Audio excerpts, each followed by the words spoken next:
The story begins on a battlefield with a young knight covered in blood smiling as he tries to catch his breath. Several death beams are blasted at him and his men all of a sudden, suggesting that the battle is definitely not over. The hero stands tall in the explosions, feeling proud that they even made it this far, but they're not done yet. If they can just beat this last force before them, they can win the war. Sadly, just as he's conceiving the thought, a powerful red beam of energy blasts right through him. This laser of death goes through him before he can even realize it, and as he slowly looks down with his bloodshot eyes, he sees the gaping hole in the middle of his trunk. He stares at the massive hole in his chest in disbelief as it burns away rapidly and then falls to his knees in an instant. At that moment, he finally comes to terms with what just happened and the reality dawns on him. It's a fatal blow and there's sadly no coming out of this one, so the hero falls flat on his face and surrenders to death just like his comrades, whose corpses are now scattered all over the battlefield. In his final moments, he lies in a huge pool of his own blood and realizes that his story will end with him not being able to do anything. Just thinking about it drains him even more, and as there's nothing he can do now, he just remains still, allowing his life to flash before his eyes. So, how did this promising young warrior end up in this tragic situation? Well, it all started one day when an unknown threat suddenly appeared in their world and destroyed an entire continent. The one responsible for this calamity became known as the Liquidator, the archenemy of mankind. This celestial world ender went on a rampage, and so a group of warriors was created to protect mankind.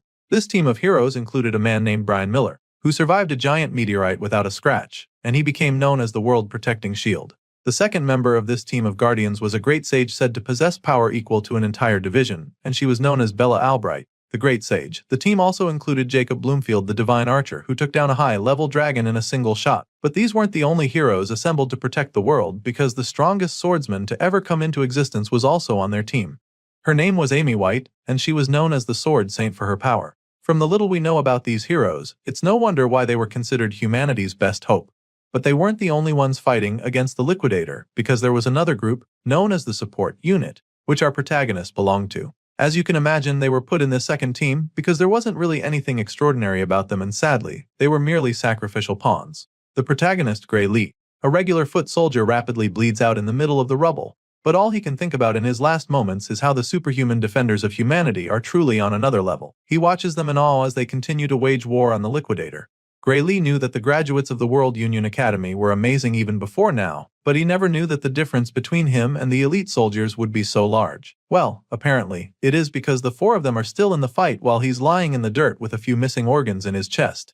The situation makes him wonder if it even matters whether the support unit was there or not. The team of heroes appear to be doing just fine without them, which enrages him even more. Gray Lee grinds his teeth in anger, recalling how he and his teammates equally trained very hard, only to end up as collateral damage. Tears run down his face as the thoughts flood his mind, but there's nothing he can do now. Meanwhile, the heroes continue their onslaught, and Amy White unleashes a myriad of attacks that eventually do some damage to the Liquidator. The Celestial Force is actually surprised that they managed to hurt him, and he doesn't take it very well. So, he figures that it's time to stop messing around with them, and with this in mind, he creates 2 power balls of energy from his wings and unleashes 2 devastating surges of energy that absolutely decimate the heroes in the blink of an eye. The Guardians are butchered by the Liquidator's overwhelming blast, and upon seeing this, Gray's eyes widen in horror and disbelief. He just witnessed the archenemy of humanity wipe out the defenders of the Earth with a single blow, so it's not an easy thing to process. Even worse, the Liquidator said that he'd been playing around until now, so in that moment, the protagonist is convinced that there's absolutely no way they can win this war. To be honest, that should have been pretty obvious when this overpowered angel of death made his debut on Earth by destroying a whole continent. Anyway, the MC continues to weep as he awaits his demise, but then all of a sudden, he realizes that he shouldn't even still be alive right now. It's been a while since his heart got pierced, and for some reason he's still alive, so he looks down at his reflection in the blood, and that's when he hears the voice. The voice claims that he's finally found him and then tells Gray to come forth and wield great power. All of a sudden, the MC finds himself standing in the middle of a strange place and begins to wonder what's going on. He figures that this might be the afterlife, but feels that it's a bit barren if that's the case. The wide-eyed soldier looks around a bit, and that's when he spots a strange hooded being sitting cross-legged on what appears to be a throne. Gray looks over at the celestial being, asking who he is, so the alien-like figure simply assures him that he is not dead. The being tells him that his body's physical wounds have already healed, which sounds really impossible since he saw the fatal wound in his chest very clearly. Either way, he asks the alien if he was the one that healed him, but the big guy doesn't take credit for it. Instead, he informs Gray that he was healed by his own power. Surely none of this makes any sense to the foot soldier, and sadly, this celestial creature can't explain it to him either. Apparently, this alien is also unable to properly analyze Gray Lee's true power. However, what he can tell the MC for sure is that his power is stronger than what the Liquidator possesses, but that's only if he can control it properly. At this point, I'd start looking for the hidden cameras around if I were him, because this all sounds like one big prank. But I'm not the MC, so back to the story. Gray asks the hooded being if this means that they have a shot at winning this war. Sadly, the alien admits that he doesn't know the answer to that question and that he wouldn't have high hopes either. However, he also believes that they ought to get rid of the Liquidator together. As soon as he says this, Gray isn't given a single second to process it before the black alien punches another hole right through him. After doing this, he tells Gray that he can now leave, promising to lend the MC the power he possesses to help him. At this point, we see the magic circle with a clock glowing brightly in front of Gray's chest, so it's pretty clear that our boy has just got a major upgrade in the power department. He wakes up on the battlefield right after his encounter with the strange alien and immediately gets back on his feet. Gray picks up his sword and is shocked when he sees that it's now completely surrounded with a strange power. The blade crackles with lightning, like energy, so he wonders what it is, and the voice reveals that it's his own power manifesting. As for the alien's power, it cannot be seen with the naked eye, so he explains this to Gray. Our boy is excited about this new power, especially since he literally just cheated death, and since the Liquidator is still around, he decides to test out his new abilities on the ruthless angel of death. The evil alien suddenly senses something coming at him, and by the time he turns around, Gray is already on him. Our boy attacks with a brutal slash of his menacing sword, and the Liquidator almost seems horrified by his presence. The evil alien can't believe what is going on because he didn't think there was any powerful opponent left. He can sense the power within our boy, so he knows how dangerous Gray is. This is confirmed when the hero lands a hit that does some real damage, and this boosts his confidence a lot, so he charges in for another swing and even starts to get cocky, feeling that he is stronger than the Liquidator. However, the World Ender quickly reminds Gray why he should not be underestimated. Just like he did with the Guardians of Earth earlier, the Liquidator uses a single slash to split Gray in two. It happens so fast that he doesn't even feel it immediately, and by the time our boy looks down, he's horrified to see that his legs are no longer connected to his torso. The Liquidator uses this killer blow on him, but also commends Gray for being able to force him to throw everything he's got. Apparently, the Liquidator thinks that slicing the MC in half will be enough to kill him, so he turns around, preparing to fly away. But then, in a shocking twist, the same energy that engulfed the sword earlier flows out and expands, covering Gray's entire body and enabling him to heal in a split second. Then, the sword increases incredibly until it's so massive that even the Liquidator is bewildered. The evil alien already knows that Gray is about to land a devastating blow, so he quickly creates a shield to protect him, as he's no longer even sure that this opponent is even human. Our boy gets fused with the energy like a host and a symbiote, and with a murderous glow in his eyes, he takes a terrifying swing at the Liquidator. The alien manages to block this attack using his shield, but it doesn't take long for Gray to overwhelm him and destroy it with a mind-bending beam of energy. The blast sends the Liquidator flying, and even though he doesn't have any expression on his face, you can tell that he's starting to get really afraid of our boy. And so, with the battle taking a drastic turn, Gray Lee unleashes another haymaker, admitting that he also isn't sure if he's human anymore. Despite Gray Lee's ferocious strike, when the dust clears, he finds that the Liquidator is still very much in the fight. He's perplexed by this and doesn't even get how the alien is still alive after taking such a hit. As such, he admits that the Liquidator's strength is truly something out of this world. Now the two powerhouses stand face to face against each other, and mankind's archenemy is still trying to catch his breath. Sure, he's still in the fight, but after seeing what Gray can do, he's not even sure how to attack. On the other hand, the newest hero from Earth is feeling pretty confident that he can win. So, he looks at the Liquidator dead in his alien eyes and vows to crush him over and over until he's dead.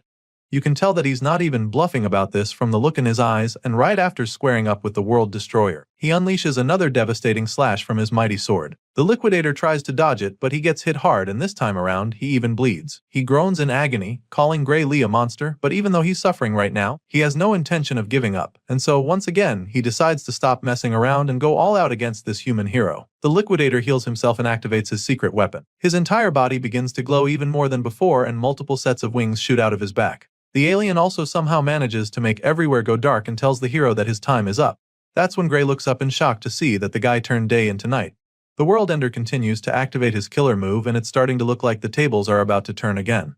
However, Gray Lee is not deterred by the Liquidator's little magic trick, and so he charges at the enemy once again with his massive sword to end the fight for good. Shockingly, this time around, he's not able to penetrate the alien's shield despite pumping a lot of energy into his sword. His attack simply bounces off the barrier, leaving him pretty taken aback for a second. He's still trying to understand what's going on when the Liquidator explains it to him. The World Ender tells him that all his attacks are futile because within this plane of true dusk, nothing is capable of harming him. At this point, the Liquidator is feeling invincible. He casually advises our boy to stop his useless resistance and take a look at the stars. Hearing this, our boy looks up at the sky in horror, and his pupils continue to dilate over and over as he stares at the bright light up there. The alien talks about how beautiful it is while Gray is just modified because he knows that the bright light isn't just for show. Sure enough, the powerful ray of death shoots down on him and a cataclysmic explosion follows immediately. After the blast, the dust and smoke slowly clear, revealing the gigantic crater in the ground. The hole is so big that you'd think an asteroid crashed there. Seeing this, the alien is convinced that the human warrior will not be able to revive himself this time around because he is most likely pulverized to dust already. That's what he thought though, but he quickly realized how wrong he was. All of a sudden, bolts of lightning start to appear in front of the crater. The energy rapidly builds up, leaving the Liquidator bewildered once again. He stares at the ball of energy as it enlarges and then, some kind of magic shield with a clock-like appearance pops up right in front of the alien. Upon seeing this, the Liquidator instantly recognizes it and then, the same voice that called out to Gray before, speaks up. The voice is impressed by the great amount of power that the Liquidator has gathered and suggests that it should be enough to take him back. At this point, a wave of horror washes over the alien invader because this voice belongs to the one called Kronos. The Liquidator refuses to believe it, and that's when the black celestial being calls upon Gray Lee. He calls upon the hero, who wields great power and decides to use all of his power to send our boy back to the past. Of course, the Liquidator is furious when he hears this because he knows that it's all part of Kronos' master plan to destroy him. He curses at the black alien for saving Gray, but of course, that doesn't really do anything. Kronos then fulfills his promise by turning back the hands of time, claiming that this is all he can do for the human hero. By sending Gray back to the past, Kronos basically entrusts the gate of the human world to him. Everything fades out afterward, and after it all turns white, our hero suddenly wakes up in the middle of a field. As soon as he opens his eyes, he takes a look around, wondering where he is. That's when he spots the small village down the hill in the distance, and is even more stunned because it just so happens that it's his hometown, Renato Village. Gray is extremely perplexed by this since it doesn't make any sense. The last time he checked, his village had been destroyed for 15 years, so he knows that it shouldn't be here. But then again, in his confusion, he recalls what Kronos said to him on the battlefield. He remembers that the black alien god promised to send him back in time, so after putting all the pieces of the puzzle together, Gray realizes that he's actually in the past. His thoughts are suddenly interrupted when he feels a sharp sting in his hand. He takes a look at his bandaged forearm and immediately remembers having this injury. The wound is from the time when he was being picked on by someone named Belder and a few other bullies. Gray starts trembling in fear at the thought of those bullies. He remembers how badly they beat him up, and he's not ready to go through that again. Unfortunately, he also remembers how strong they were, so he's afraid that he won't be able to beat them. Our boy has been so traumatized by his bullies that just thinking about it sends him into a panic attack. He closes his eyes and eventually calms himself down. From the look of things, it appears that he never even left the village, so he concludes that defeating the Liquidator was probably just a dream. With this in mind, he accepts his fate and makes his way back to the village. He doesn't want to get hurt by the bullies, so he decides to come up with a plan for them when he's feeling stronger. Unfortunately, on the way back home, he runs into the very same bullies in the bush path. He can't believe how bad his luck is, so he just stares at them with a blank expression on his face. We're finally introduced to the leader of the gang, Belder. He claims that they've actually been looking for our boy and complains about how Gray made him go through a lot of trouble to find him. At this point, the MC is probably wishing he could just disappear or teleport elsewhere, but sadly that's not happening. Belder suddenly tosses a sword at his feet and tells Gray to pick it up. Our boy is still in a daze as he's trying to understand what's really happening here, so Belder warns him not to act dumb. And so, he bluntly tells the MC that he wants to have a mock battle, but Gray still doesn't pick up the sword. Instead, he politely declines the invitation, explaining that his injury hasn't fully healed yet. He then thanks the bullies for the offer and tells them he's not joining them till his wounds heal. Of course, these goons aren't the kind to take no for an answer. Belder insists that they have the mock battle, assuring him that it's safe since the blade is blunt. They start moving closer to him like a pack of wolves around injured prey, but Gray refuses to pick the sword. He insists that a blade is still a big chunk of iron no matter how blunt it is, and that it can still be very dangerous, but Belder finally runs out of patience. The bully gets fed up and tells Gray to shut up, claiming that he has no right to say no to him. He makes this clear to our boy and then tells him that he's free to fight without a weapon if he doesn't like swords. Before Gray can even process this, Belder charges at him with his blade, and it actually baffles him because the guy doesn't even mind attacking him when he's unarmed. What the hell happened to this being a mock battle? It's pretty clear now that there's no running from this, so Gray decides that it's time to get his head in the game. Before he was sent back, a former military doctor gave him a piece of advice. It turns out that the reason for Gray's lack of improvement in his swordsmanship was due to an injury he sustained as a child.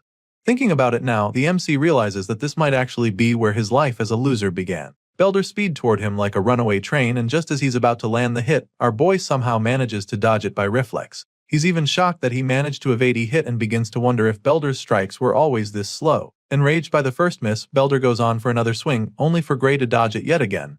After avoiding getting hit for the third time in a row, our boy finally realizes that Belder isn't slow. The bully also starts getting frustrated by the fact that he can't even land a single hit, so he curses at Gray in annoyance. Unfortunately, his anger can't even help him now, because he just misses yet again, and so our boy realizes that he's actually the one who's gotten faster. The other bullies are stunned when they see how fast the guy is all of a sudden. It's as if he's a completely different person now, so they all watch in amazement as he makes a fool out of Belder. After dodging everything the guy threw at him, our boy finally decides to pick up the sword. He may not have his old body anymore, but he still has the memories of the battles he has fought. Gray bends down to pick the sword and Belder takes the chance to charge at him from behind. Unfortunately for him, Gray casually deflects him with a single swing of his own sword. He sends the bully flying with this strike, and he's even surprised that one nonchalant strike was enough to throw his almighty bully off his feet.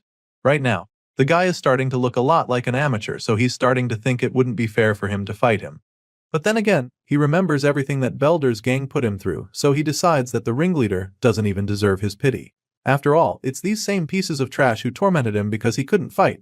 Thankfully, that's not the case anymore, so he's more than happy to flex his new skills. He uses another effortless swing to disarm Belder, and after seeing how easily the sword left his hand, he realizes that the bully is actually worse than an amateur. Gray suggests that Belder hasn't been trained on how to receive a blow from a sword. This doesn't matter though. After all, these bullies were the same ones who taught him it's totally safe to beat someone with a sword as long as its blade has been dulled. And so our boy takes a big swing of the so-called blunt sword, and it still somehow manages to cut Belder's body open. The guy's eyes widen in horror as the blood from his shoulder splashes all over his face. He's in utter disbelief, but what's more is the severe pain. He suffers so much that he's forced down to his knees. Belder shouts in pain while Gray Lee just freezes in shock because he's equally stunned by what just happened. The blade was supposed to be dulled, so he doesn't get how it still managed to cut the troublemaker. In his confusion, he takes another look at the blade to check if it's really the case, and he confirms that it is actually blunt. As such, Gray realizes that he might have even killed Belder with that slash if he had actually given him a sharp sword.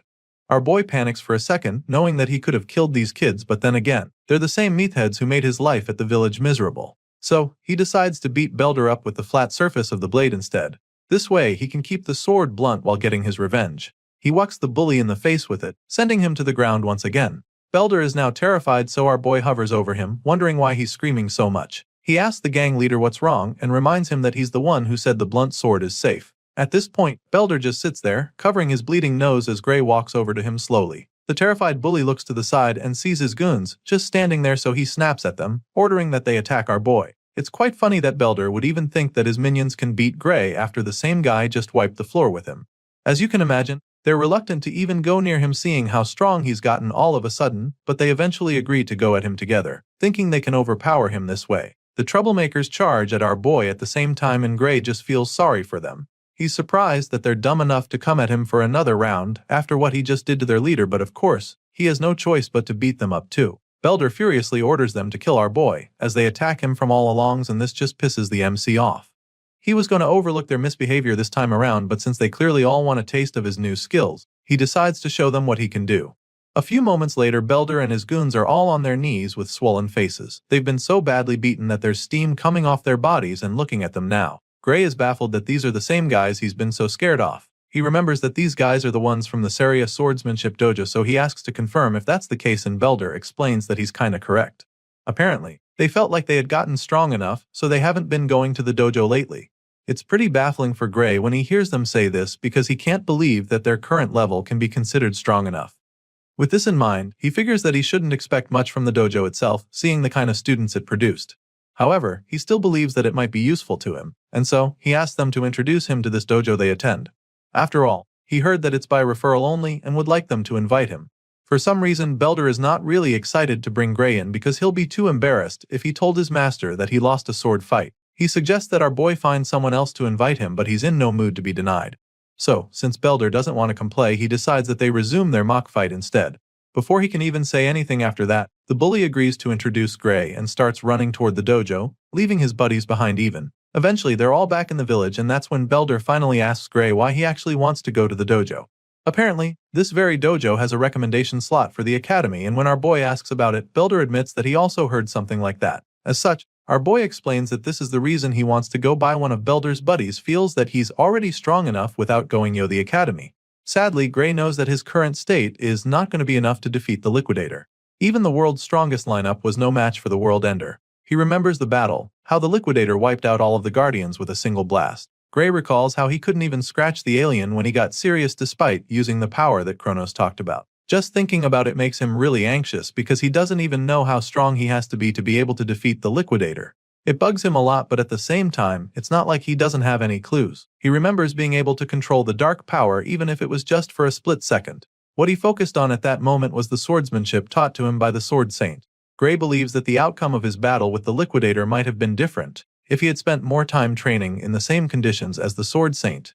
The hero realizes that this must be the reason why Kronos sent him back to the past. Gray eventually gets to meet the dojo master, but not before she punishes Belder and the rest for getting their asses whooped at her trying to pick on a civilian with the techniques she taught them. This is Saria, the swordsmanship dojo instructor, and right now, she's really disappointed in her students. Belder tries to tell her that it was a mock battle and not them picking on Gray, but she silences him immediately by sending him across the room with a single strike of her sword. The others start trembling at this point, and Saria continues to scold him for making excuses.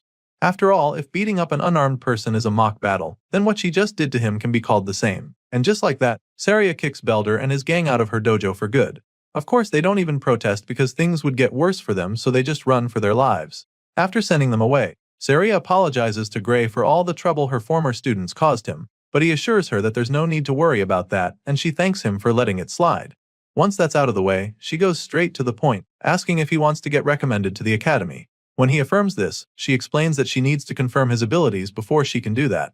Gray understands this perfectly, so he braces himself for the test to come. Saria tells him that he's free to have the first move and encourages him to come at him whenever he's ready. Sure enough, the hero charges at her in a flash with several powerful slashes that actually surprise the dojo master. She can tell that his swordsmanship is quite practical for his age, and it's as if he's been through countless battles before from the way he's moving. Saria tries to counter a follow-up strike, but Gray just slips under and goes in from the side with blazing speed, which makes her certain that Belder and the others are no match for him. To her, Gray's style is mostly self-taught, but in the middle of each move, she gets a glimpse of swordplay that was taught at the academy, so it makes her wonder if someone there taught him. What she knows for sure is that he's a diamond in the rough with a lot of talent. After a short but intense defending, Sarah decides that it's time to wrap things up, so she charges at him, hoping to overpower him with ease, but he deflects her strike, leaving her quite shocked. She finds it strange that he was able to counter her like that because she expected him to falter eventually. Unfortunately for her, that's not the case because Gray Lee is matching her every move. She just wanted to test his skills a little, but now, she's found herself fighting with everything she's got. Even worse, she realizes that she's actually so afraid of this kid right now. There's a terrifying glint in his eyes all of a sudden, and Saria doesn't know how to handle the overwhelming feeling she's having all of a sudden. Gray taps into that dark energy for a second, which allows him to force the dojo master back for the first time. Meanwhile, Saria refuses to back down. She thought she sensed something ominous just now, but she can't see it anymore, so she concludes that the kid just took a really wild swing to scare her. With this renewed confidence, she goes in for another round to end the sparring session for good. Just when she thinks she's about to land a hit, she's shocked to see that her sword has been slashed. Saria stares at the broken sword in horror and disbelief. The other half is lying on the other side of the dojo, and even our boy is overwhelmed by what just happened. What he just felt is the same sensation as back then on the battlefield when he can feel the dark energy coursing through him, and he's shocked because he didn't think that he has that power even now. While he's still trying to figure it out, she feels the dark energy overwhelm him all of a sudden. The sting is so painful that he falls to his knees like he just had a heart attack, and even Saria starts to get worried about him. With a worried look on her face, she asks him if he's alright, but he can't even answer since he's still fighting for his life. Apparently, his body failed to keep up with the dark power he exerted just now, and so now he's trying to recover. After a few seconds, the pain subsides and he's able to get back on his feet, so he tells her that he's okay. He could barely stand a few moments ago, so after that experience, he realizes that he shouldn't use this power carelessly. Unfamiliar with this situation, Gray wonders if it would be a good idea to tell Saria about his power. But after seeing the puzzled and judgmental look on her face, he decides that it's best not to bother. Even if he told her, she probably won't believe, and it's not like he can control the power to prove what he's saying, so there's no point telling her. With this in mind, he forces a nervous laugh and claims that he just got carried away, which leaves the dojo instructor speechless and baffled by him. Right now, she's still trying to wrap her head around how this kid managed to cut her sword with a dull wooden sword. It's logically impossible, and she doesn't even think he knows what a big deal it actually is. Just then, Saria starts staring at him suspiciously, and when he notices, he nervously asks if there's something wrong. She can tell that he's hiding something and doesn't want to talk about the wooden sword he cut in two in one blow, so she lets it slide and changes the topic back to the academy recommendation he asked for. Gray confirms this once more, claiming that he hears she could give him one. In response, Saria admits that she actually could give him a recommendation to the kingdom's finest educational institution, the Royal Academy of Swordsmanship. However, she tells him that she cannot recommend that he go there. Her next statement comes like a blow below the belt to our boy as she tells him that he's not suited for that place. Gray starts beating himself up for it the moment she says this, thinking about how he always knew he wasn't strong enough yet. After all, he could hardly do anything against her except in that last moment, so he's not surprised that she's not impressed enough. He's still feeling sorry for himself when she completes her statement, informing him that the place he should aim for is the World Union Academy, and his eyes almost pop out of their sockets when he hears this twist. Apparently, Saria doesn't want him going to the kingdom's finest institute, because she believes that he belongs in the world's finest institution. Our boy is blown away just thinking about that place because it's the same institution where the Sword Saint and the other heroes came from. He never imagined that someone like him could even get accepted there, and Saria assures him that it's not impossible. However, his body is nowhere near fit enough to be a swordsman, and so it's going to be a stretch right now. In the Royal Academy, she feels that he'll be able to take it with his skills, but it just won't cut it in the World Union Academy. And so, she's really perplexed by the young man in front of her, because she doesn't get how on earth someone can acquire such skills with a feeble body like his. Gray Lee knows that she's right. Everybody from that academy is a genuine monster, so with a body like this, he doesn't even stand a chance of competing with them. Saria doesn't hear what he's thinking, but from the look on his face, she can tell that he's already feeling defeated. So, she asks him why he's giving up when there are still 9 months until the entrance exam. It means he's got a shot, but he also feels that 9 months is not enough, and the dojo instructor agrees with him. It's actually not enough, but she encourages him to trust her. Clearly, Saria wants to take him as her student for the next 9 months, but she also needs to know if he's ready to suffer for that long. Obviously, he doesn't want to suffer. I mean, no one does, but he knows that he needs to, so he makes up his mind and asks Saria to take him in for the next 9 months. The dojo instructor is excited to hear him say this, claiming that it's a great answer. But the happy look is quickly replaced by a terrifying grin that scares Gray, and that's when she decides that it's time to begin his hell. Our boy's intense training begins from day one, and after pushing his physical abilities to the limit, Saria pumps him full of proteins. She makes him train even when he's not in the mood and forces him to eat whether he likes it or not.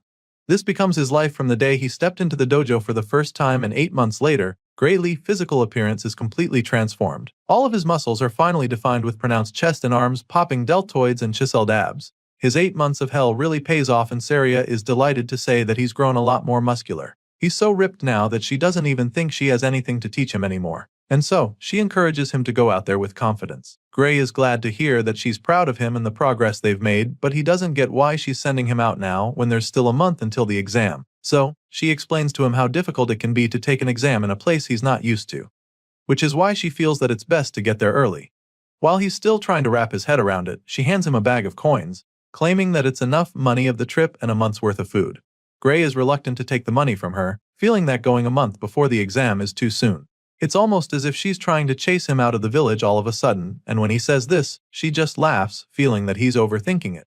Our boy heard rumors of an ogre's nest that was recently found near the village, and he's aware that there are hardly any guards in the village. At this point, Saria nervously admits that she heard about that too, but she assures him that it has nothing to do with them. She tries to convince him, but he's just not buying it. The dojo instructor feels that there's nothing to worry about since the royal capital will soon send help to them. That being said, she encourages Gray to head to the exam without any worries. Our boy keeps staring at her with a blank expression on his face even after she says all of this because he doesn't believe her. He already knows that no help will ever come to this village because he's seen the future. He's literally lived it. Gray knows that his master will lose her life right before the village is destroyed. Apparently, they said she was killed when she went to kill the ogre by herself, so he knows how everything is going to play out if he doesn't do anything about it. Even though he has no intention of leaving, he tells her that he'll be leaving. Saria is glad to hear this and prays for him to pass his exam. After successfully convincing her student to leave the village, Saria sneaks out to the forest later that night. From the bloody skeleton remains scattered all over the place, you can tell that this is a dangerous region with some deadly creatures. The dojo instructor has obviously come to hunt down the ogre just like our boy predicted.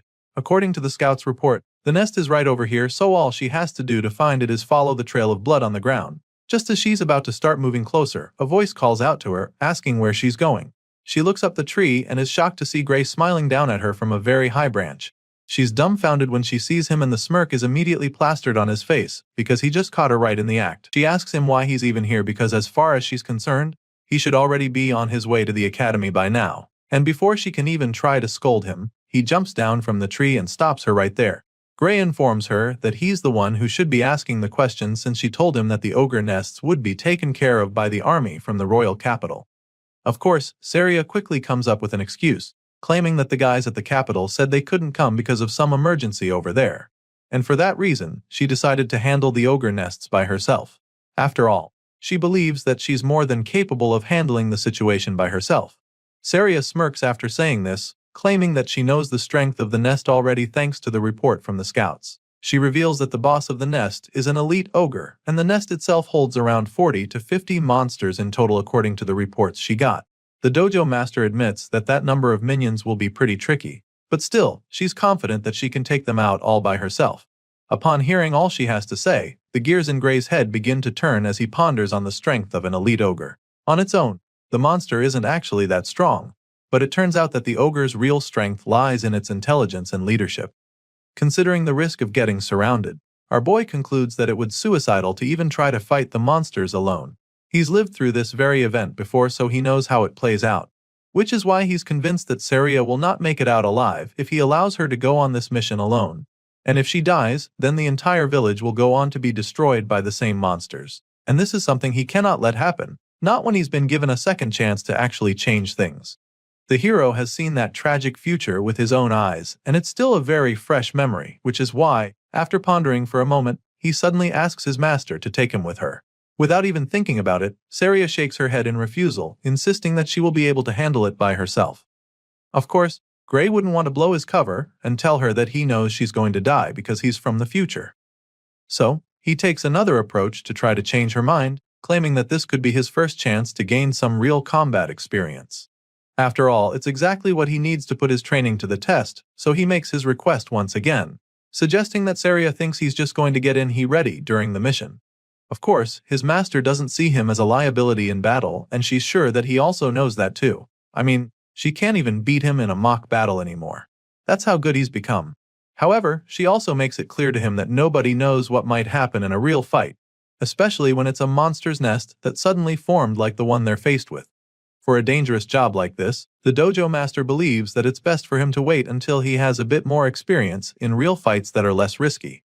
At this point, Gray is starting to feel pretty defeated because he really thought he was going to change her mind. Sadly, she insists on going alone, so he's forced to his last option. He suddenly tells her that he has an idea, and this gets her pretty curious immediately, and that's when he challenges her to a fight out of the blue. Apparently, this plan involves him knocking her out cold so he can deal with the ogre by himself. He informs Saria of his intentions as he points his sword at her face.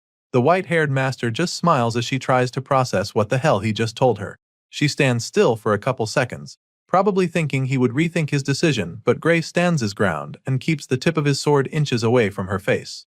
At this point, it's pretty clear that she can't get him to go away, and she doesn't actually want to fight him, so she just shuts her eyes and surrenders. Saria agrees to take him along but makes him promise her that he'll come back alive no matter what. Upon hearing these words, our boy finally lowers his blade and then assures her that he definitely plans to come back from this mission.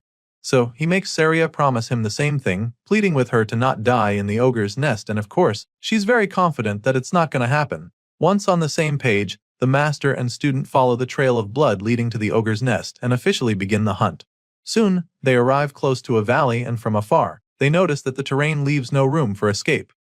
If they go in, they can easily get trapped and slaughtered, but Saria is more concerned about the monsters in there. She claims that the minions have a lot of confidence building their best in this kind of location, so Gray quickly reminds her that they won't be able to escape either. He senses that his master might be getting a little cocky, so he also points out the fact that they're up against intelligent monsters and not just dumb beasts. As such, he suggests that it's better to be more cautious with their approach, and Saria agrees with him. The two hide behind a big rock and quietly scan the tent from afar. After looking around for a bit, they still can't pick out the boss anywhere, so Saria suggests that it's probably in one of the tents. As far as she's concerned, that's a good thing, because at least they can quickly take out some of the minions and reduce the number before the boss comes out. With this in mind, she tells Gray to take out the enemies one side while she attacks from the other side. At the moment, the monsters still have no idea that they're about to be ambushed, so they're still going about their business. Saria and Gray Lee take out their weapons and spring into action. The first monster to be unalived sees the white-haired swordmaster coming at him, but before he can react, she takes his head right off with a single slash.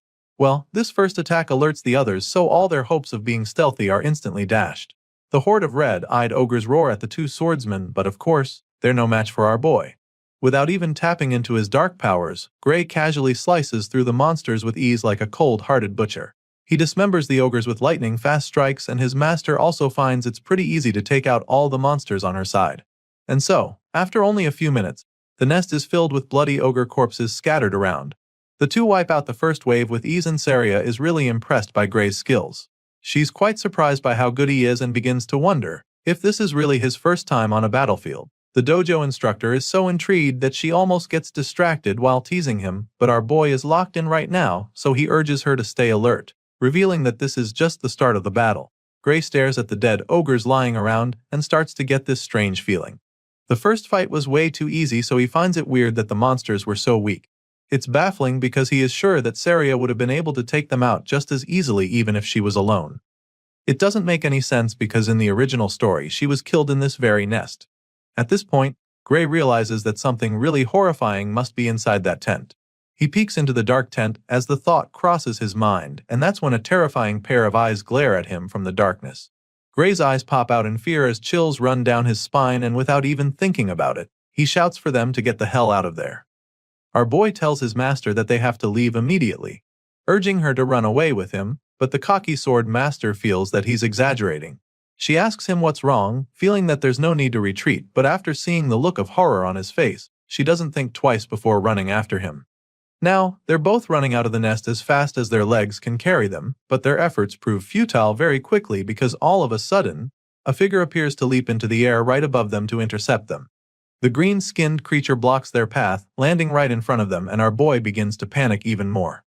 Saria, on the other hand, gets really excited because she thinks she's finally getting her chance to face the elite ogre. Unlike the weak minions they wiped out a while ago, this ogre is a lot larger with a big helm and a massive axe, big enough to chop down trees with a single swing. Rather than being terrified, the dojo master goes on and on about how honored she feels that the boss came to them itself. In a shocking twist, this giant ogre on steroids isn't even the boss, and Gray is the one who breaks the news to her. It turns out that the real boss is even far more powerful than the juggernaut standing in front of them. At this point, Saria turns around to see the army of orges charging at them with the real boss standing at the back, exerting an overwhelming surge of power from his body. For the first time, the white-haired swordmaster feels afraid, and before she can even process all her emotions, they're surrounded by a swarm of axe-wielding orges. Despite being trapped, she remains immobilized by the overwhelming power radiating from the boss. It's at this point that Gray reveals they're up against something far stronger than the elite ogre.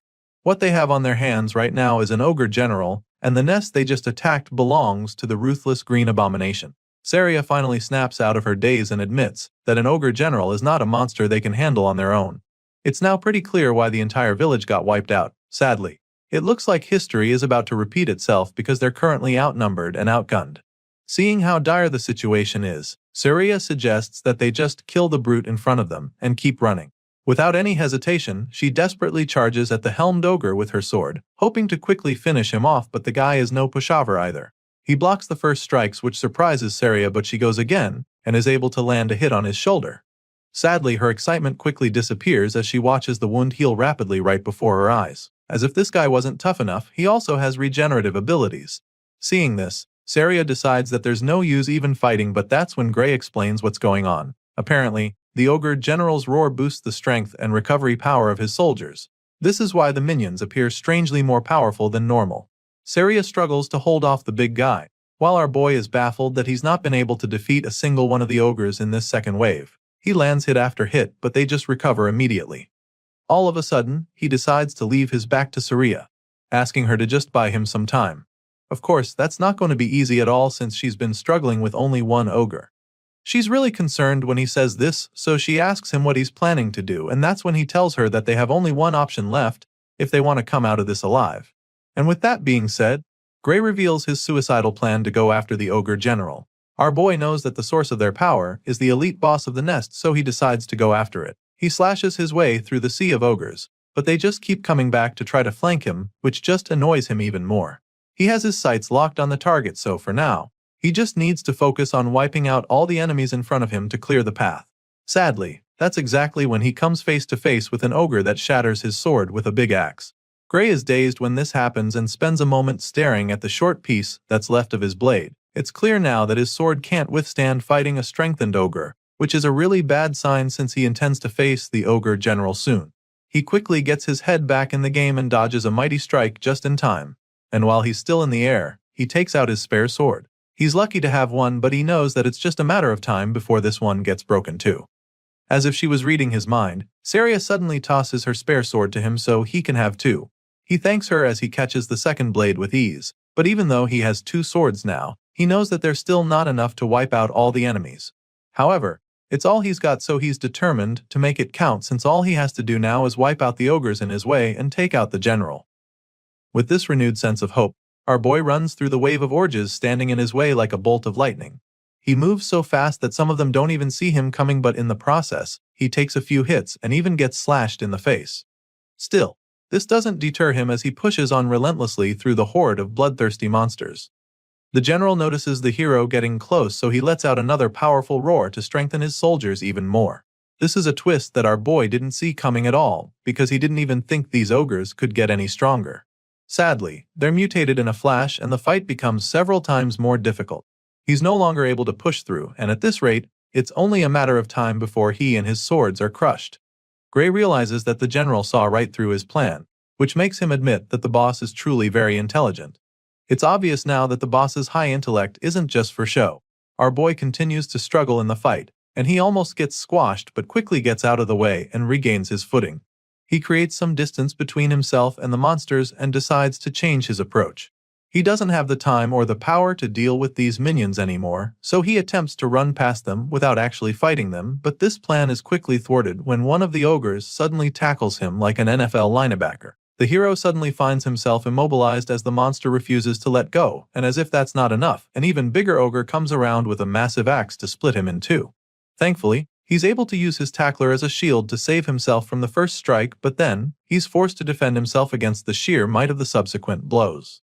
Gray uses his sword to block the attacks. Before he can even think of his next move, the beast follows up with another devastating blow that sends him flying. This time around, he takes a direct hit that leaves him coughing out blood, and by the time he looks at his hand, all he finds is another broken sword.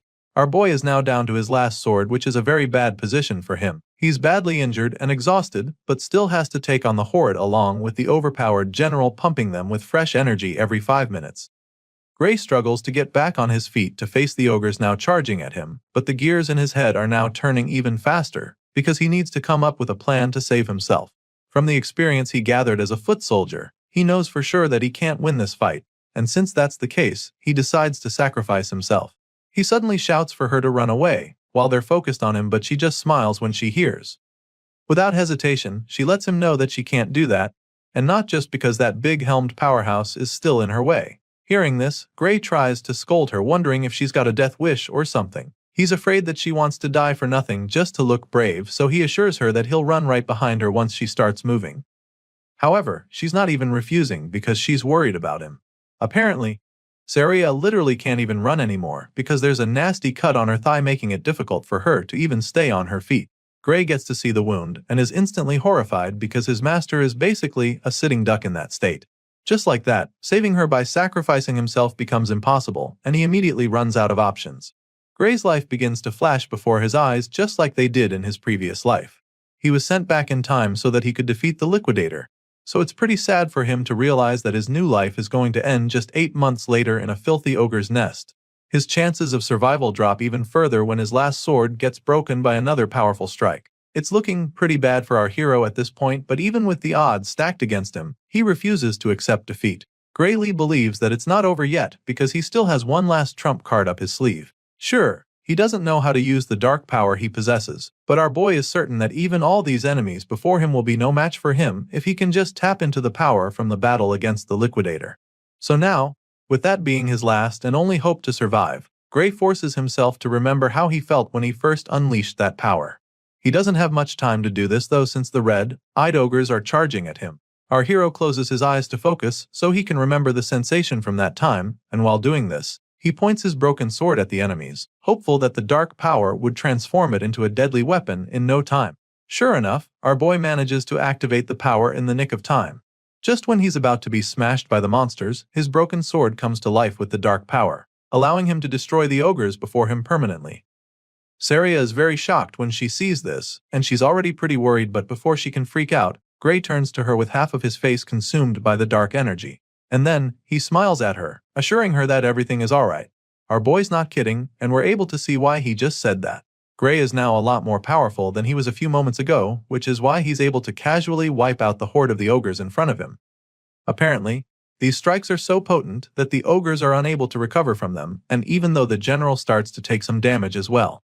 She notices this and it's shocking to her, so she gets distracted for a second. In that split second, her opponent gets the chance to sneak up on her, but she sees it coming and manages to block it. Saria uses her sword to block the huge axe, and that's when she notices that the force behind it is now lighter than it was before. All of a sudden, the mightiest ogre suddenly becomes a walkover for Saria, so she takes advantage of it and destroys the brute in a flash. He sure gave her a hard time earlier, but without the general strengthening him, he's nothing. A while later, we see the hero and his master standing victorious in the nest surrounded by ogre corpses. He's amazed that they somehow managed to come out of it alive, and the bruises on his face confirm that it was no easy feat. He apologizes for breaking her sword, but the sword master assures him that she doesn't mind since he literally saved her life. Either way, he gives her back the broken sword and she takes it from him, even though that's not her major concern at the moment. While taking it off his hands, she tries to ask him about the attack he used to win the fight, but before she can finish talking, our boy collapses to the floor headfirst.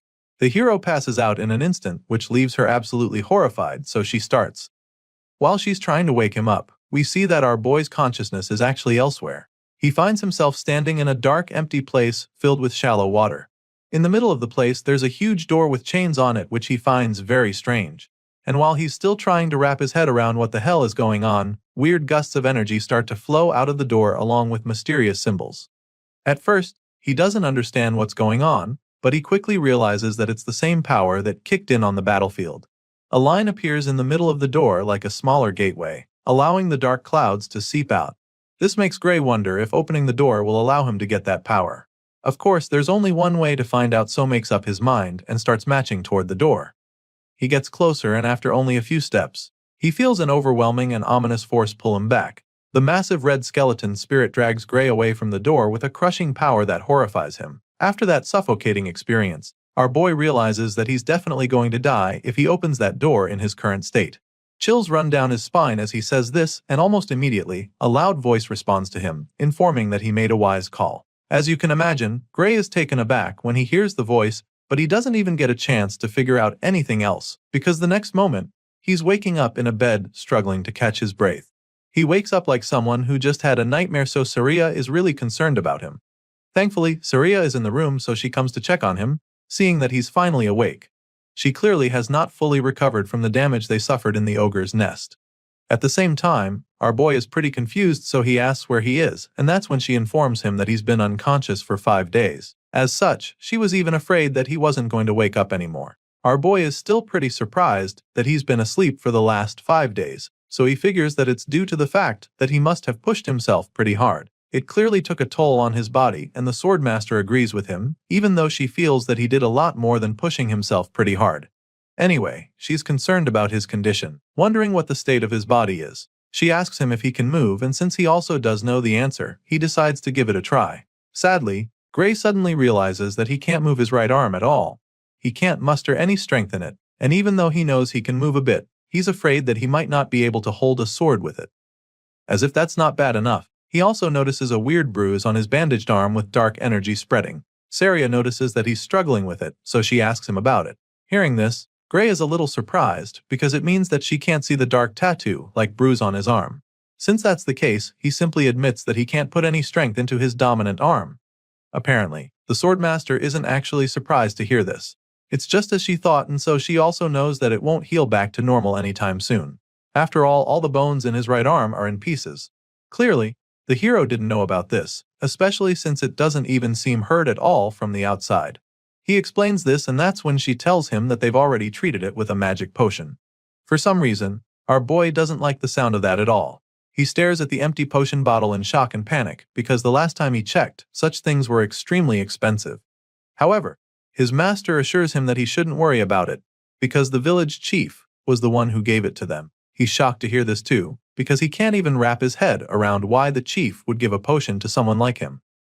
The moment he says this, she sounds baffled that he'd talk like that, and that's when she informs him that he's literally the hero of the village. Of course, this doesn't even make any sense to him, so he just stares at her in bemusement. He's still processing what she just said when someone bursts into the room, asking for him. He recognizes the loud voice, so he immediately jolts up from the bed to greet the village chief. He nervously tries to start thanking the man for the magic potion, but the chief cuts him off, stating that they're the ones who should be thanking him. He helped them kill a freaking ogre general, the same monster that couldn't be scratched even after rally the forces from the surrounding town gathered to fight it. The chief is certain that the entire village would have been destroyed if Gray hadn't killed the monster, and he's not wrong. So once again, he thanks our boy for his help and places the potion bottle back in his hands. After all, if it wasn't for him and Saria, nothing would be here right now, not the village, not the people, and not even the potion itself. The hero tries to be all modest about it, suggesting that the chief is exaggerating, but the man claims that he all knows he's just stating things as they are. Upon hearing these words and after seeing the look in the man's eyes, Gray realizes that the chief is probably right. In the world before he was sent back in time, this village was supposed to have been destroyed by the ogre's attack. So, indeed, if it wasn't for him, they wouldn't be standing here right now. Seeing how puzzled Gray looks, the chief offers to explain in great detail to him what he's done if he still doesn't realize its significance. Moving on from that, he asks our boy if he's really going to take the entrance exam at the World Union Academy. It turns out that our boy had forgotten all about the one thing that made him train hard for the past 8 months. So, when the chief brings it up, it's like a dagger to the heart because he realizes how much he's messed things up. He went after the ogres just over a week to the entrance exam, and he's been asleep for the past 5 days in this infirmary, which means that he only has 2 days left till the main exam. Getting to the World Union Academy alone takes 3 days on foot, so walking there is no longer even an option. He could get there in a day on horse, but he doesn't have that kind of money, and so he summons the courage to ask the chief to lend him a horse for his trip. Surprisingly, the man already knew he'd make this request, which is why he had already prepared the best horse in the whole village for Gray in advance. The chief believes that our boy should be able to get to the academy in no time with the legs on that horse. While the man is busy bragging about his pet, Saria tells the hero that they would have carried him to the exam in his sleep, even if he hadn't woken up today. After a while, our boy gathers enough strength to stand, so he walks to the door, and as soon as he goes outside, he's greeted with a huge crowd of villagers thanking him and wishing him success in his exams. They're all grateful to him for saving the village, and while most of them are holding up posters, one guy walks up to him with a sack as a gift. Gray asks what it is, and the man claims that it's something the whole village chipped in for him. Apparently, they heard that it costs a lot to apply to the World Union Academy, so they came together to raise the funds for him. Our boy is shocked that everyone contributed to the cause, but the feeling is quickly replaced with joy and gratitude as he thanks them for their kindness. Soon it's time for him to get going, so he says his goodbyes. Saria is with him as he prepares to set off, and he admits that it's going to be really hard to come back here if he fails the exam after everything the village has done for him, but his master assures him that there's no need to worry about that. As far as she's concerned, not a single one of the other applicants in the World Union Academy could beat an ogre general. Sure, Gray knows she's probably right about that, but he still has concerns about his banged-up right arm. Hearing this, Saria simply asks if his left arm is good, which he confirms. Of course, it's not his dominant arm, so he's not sure about using it, but she insists that it's good enough to good him in. She also doesn't think he needs to use that dangerous power inside him, but he feels that the entrance exam might be tougher than they think. Thinking he can pass with just one arm seems a bit like a stretch to him, but Saria assures him that it's going to be fine, because she trusts that the Academy's examiners won't be so blind as to overlook his ability. If there's one thing she can guarantee him, it's that he'll definitely pass the exam. At this point, our boy has already mounted his horse, ready to set off, so he thanks her once again for the pep talk, feeling a lot more confident. Just like that, our hero sets off on his journey to begin the next chapter of his new life. In the previous world, this village was destroyed, but he knows that the enemy of mankind still exists here. However, he also knows that this world is no longer the same as the old one, because the future can be changed with this power that he now possesses. Soon, our boy arrives at the capital, and the first thing he does is thank the beautiful horse that got him there. He's only been in the city for a short while, but he can already spot the amazing structure that is the World Union Academy. Despite how expensive it is to apply here, the place is absolutely swarming with potential applications. There's a sea of people gathered in the World Union Academy, and every single one of them dreams to become a hero. Over the speaker, they're informed that the distribution of exam tickets will begin shortly. Until the process is completed, all applicants are instructed to remain inside the central arena. Among the crowd, some people start chatting about how competitive this academy is. Apparently, out of the thousands gathered in this arena, only 20 of them will be accepted into the World Union Academy. That's the rumor going around, and our boy quietly listens to the guys spreading them, but some people heard that the number of admitted students changed yearly. Some years, they accept up to 50 candidates, and other years, only one person makes it. Just then, Professor Ariel is called upon to address the applicants, so the red-haired lady with a monocle appears on the platform. She gets straight to distributing the exam tickets to everyone in the arena, but she does it in a flash with the snap of her fingers. Just like that, the papers appear right in front of all the applicants. Like everyone else there, our boy is pretty impressed when the ticket appears right in front of him from a flash of flames. He grabs the paper and reads the content to discover that his candidate number 513, and he also learns that he'll be taking the fencing course. Everyone has their own ticket, and our boy will have to take the exam that requires most people to have the bones in their dominant arm to not be shattered. Professor Aries knows that some of them might be surprised by the format for the exam, but she assures them that this is how it is every year. She goes on to explain that the World Union Academy does not discriminate based on age, gender, nationality, status, or anything else. Not even their names are of any significance here. The professor makes this clear to the applicants, stating that only those who pass the exam and earn the right to cross the bridge will be asked for their names. Meanwhile, our boy is still baffled by the fact that he's taking the fencing course when he literally left his sword at the inn. He doesn't get what kind of system this is, so he's pretty hung up on it. While he's busy racking his brain, the professor reveals that she assigned their courses according to how they look. And so, she asks those who feel he was wrong about it to raise their hands. Many of the students find it hard to believe that she picked their courses just by looking at them, because there are literally thousands of them. Judging by their reactions, along with the lack of raised hands, it's pretty clear that the lady got their courses right. Still, many of them believe that there's foul play. To them, the academy either checked them beforehand or she used magic to read their minds. After confirming that she didn't miss anybody's course, Professor Ariel states that she'll be announcing their exam schedules next. As such, he asks them to check their tickets for the next update. Of course, all the applicants check their tickets, including Gray Lee, who finds out that his exam will be on the first day at 11 a.m. As you can imagine, he's not really excited to see that he's up on the first day, because he was hoping for a little more time to let his arm heal. Sadly, that's not the case. The professor goes on to pile on the pressure, announcing that this is a one-shot practical exam. Latecomers will be automatically disqualified, so she makes this known to them and advises them to be on time. She also lets them know that the academy does not accommodate personal requests for schedule changes. While the announcements are going on, Gray quietly tries to see if his arm is better now, but sadly, he still can't get any strength to it. So now, all he can do is pray that it heals by morning, even if it's only a little, because otherwise he'll have no choice but to fight with his left arm.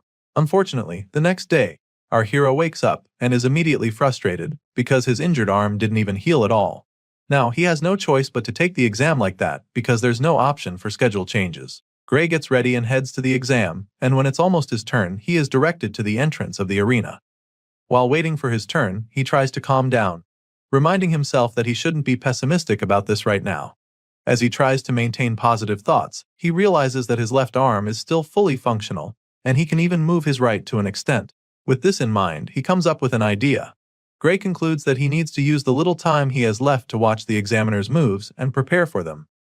Our boy believes that what he needs to do now is study his opponent and find an opening to strike. At this point, we get to see the current application in the arena. The examiner tells him to take the first move, so the brute with the big sword charges at him like a bull. He moves pretty fast and successfully takes a swing, but he misses and strikes the floor instead, just missing the examiner by centimeters. He's puzzled when he sees the chill examiner nonchalantly standing with his hands behind his back after evading the attack. The experienced teacher casually avoided the hit, which pisses the applicant, so he angrily goes in for another attack. This time, with an even more devastating swing to the side, but once again, the examiner makes his attack fruitless. He blocks the second strike with his sword, leaving the hothead in disbelief. And once the guy is stunned, he follows up with his own counterattack to quite literally sweep the guy off his feet. The examiner sends the guy crashing like a tumbleweed, and by the time he stops rolling, he's sitting on his butt without his sword and a broken arm. Seeing this, the veteran concludes his exam and asks him to exit the venue with his weapon. Of course, Our boy witnessed everything that just happened, so a smile of acceptance creeps up on his face, because now, he knows without a shadow of a doubt that he's cooked. The examiner calls his number and he just starts walking into the arena. In his mind, all he can do now is go on stage and quietly take his L before going back home, because if that tough guy couldn't even land a hit with perfectly good arms, then what are his odds? Just like he did with the last guy, he tells Gray to make the first move. Sadly, our boy is even struggling to hold the sword properly right now. He can feel the pressure even more now, so he doesn't even think he stands a chance. Nevertheless, he's not a quitter, so he reminds himself that he still has to do whatever he can. With this in mind, he charges at the veteran with his blade, and during that run-up, one of Saria's teachings runs across his mind. He remembers her telling him that a sword isn't swung with just one's arms. She taught him to channel the power generated by his entire body through his arms instead, and now that remembers, he decides to do just that. Even if his right arm is powerless, he knows that he can still drive the force through his other muscles. So, he gives it a try and takes a very decent swing. The examiner dodges the strike, of course, and Gray isn't shocked, since it's not like he can fight the way he usually does. If swinging a sword without arm strength was not easy, no one would bother training their body in the first place, so he sucks it up and shoves the excuses far down below so that he can focus better. Despite being pretty much handicapped, Gray manages to force the instructor to attack him very quickly, but that is when he notices something strange. All of a sudden, the examiner's sword strike starts to look a lot slower than before. It's just like what happened with Belder, but the difference here is the insane force that comes from those apparently slow attacks. However, Gray can still tell that this man's speed and technique doesn't even come close to his master's. With this in mind, he feels that he might be able to make up for the difference in arm strength if he can just stick to the swordsmanship that he learned from her. So, that being the case, our boy goes into beast mode in the blink of an eye. He unleashes a barrage of sword slashes on the examiner, forcing the guy back faster than he would have imagined. He makes the instructor fall back a lot while trying to block the hits to the point that the man almost loses his footing. On top of that, the guy still looks very slow in Gray's eyes, so now he's starting to think that this examiner is not even nearly as strong as he thought before. In that moment, Saria's words play back in his mind as he remembers her assuring him that he would pass. So now, with the way he's dominating the examiner, he's feeling a lot more confident that he can actually do this. Our boy Gray starts to really get the upper hand in the duel, feeling a lot more confident than he was before he stepped into the arena. However, the examiner doesn't intend to lose that easily to an applicant, so he takes things up a notch and begins to attack more forcefully. The instructor unleashes a myriad of slashes, but our boy is able to block them all. Now, it's becoming clear that the difference in power is too great, even though he's already seen through his opponent's swordsmanship. The examiner is stronger than him, and so, Gray is unable to break his form. After blocking most of the attacks, he gets an opening to strike, so he thrusts his sword forcefully, but the instructor deflects it swiftly. At this point, our boy notices that the man's movements are becoming rougher, so he comes up with a plan that could win him the fight. It's a bit risky, but he feels that trying it at the perfect time might just be the move that helps him defeat his opponent. With this in mind, the hero makes up his mind to do it. He lures the instructor to throw powerful moves at him by being more defensive, and this causes the man to leave himself vulnerable for a counterattack. As soon as Gray sees this opening, a grin appears on his face because his plan worked.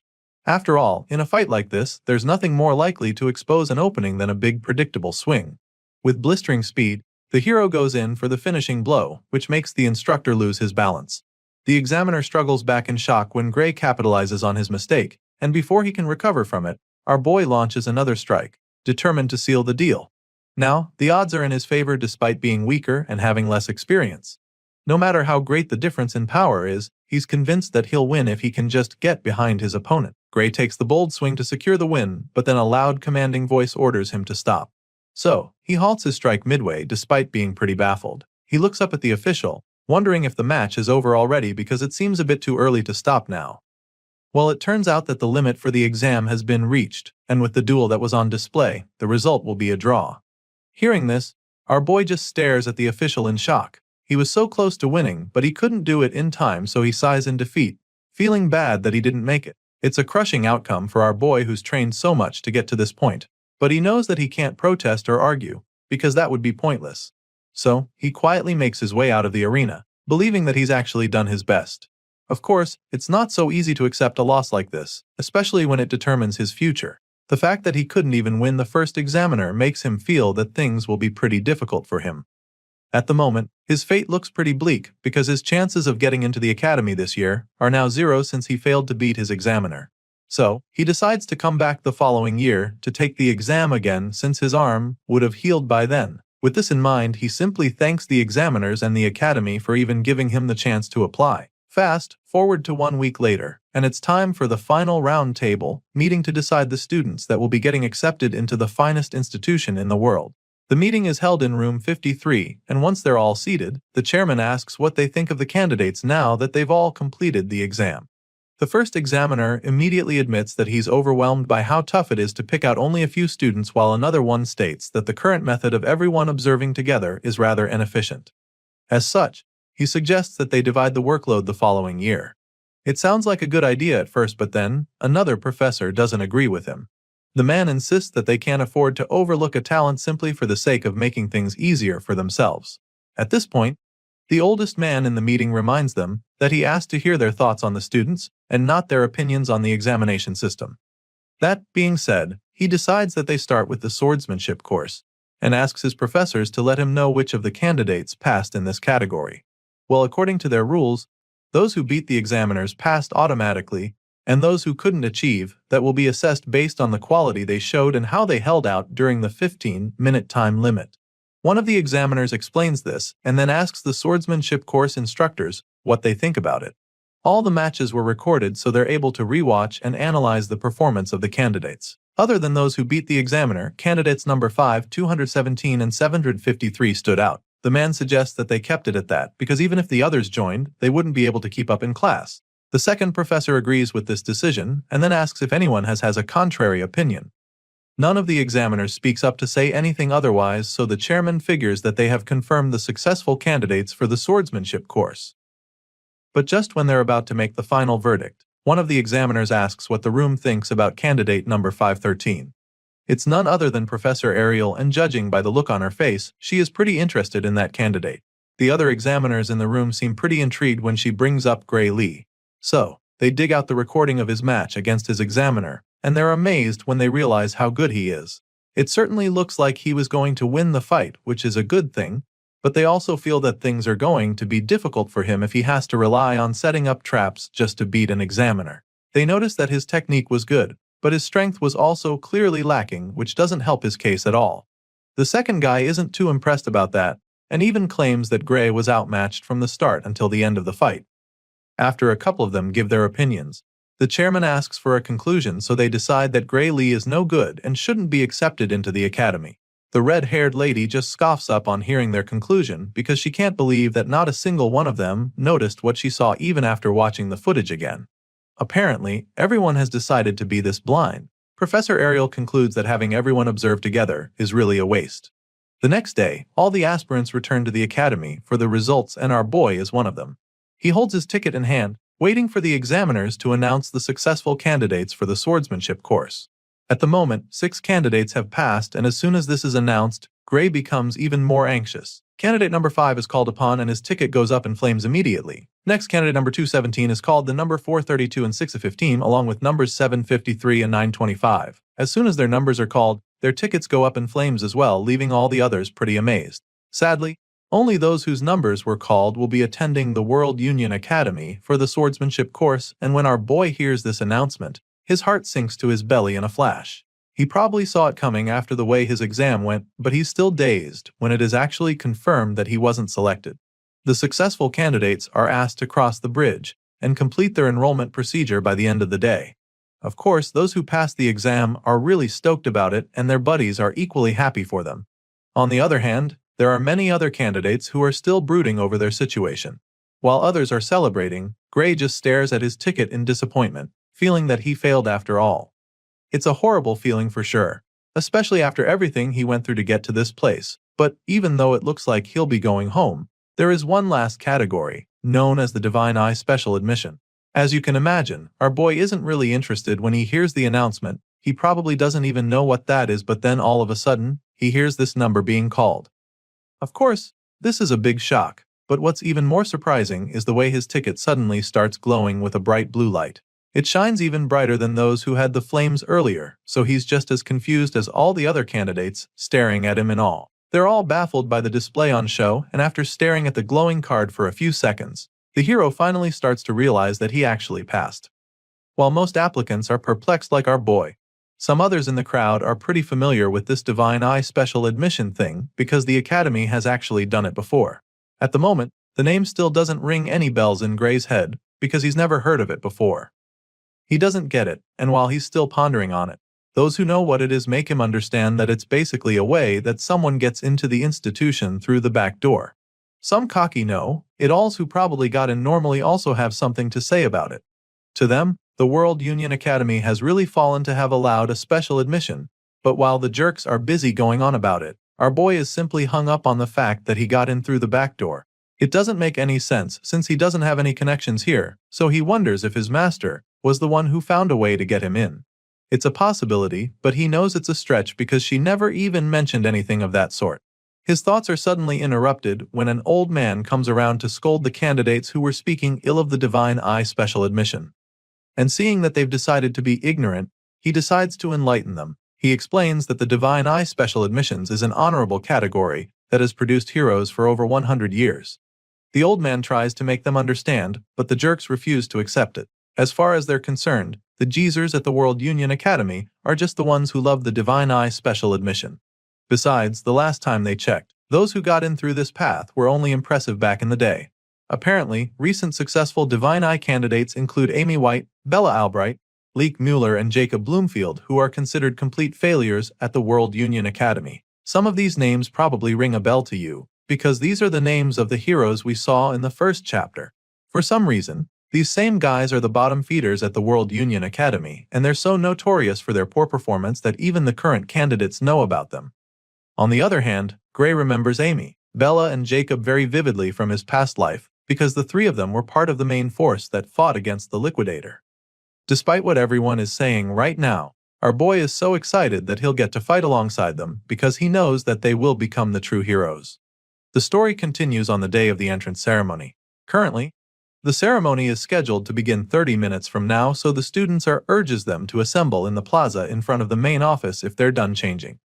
For the first time, we get to see our boy in his stunning uniform with the World Union Academy emblem engraved into his chest pocket. After walking for a while, the guys at the front start to argue about the correct location.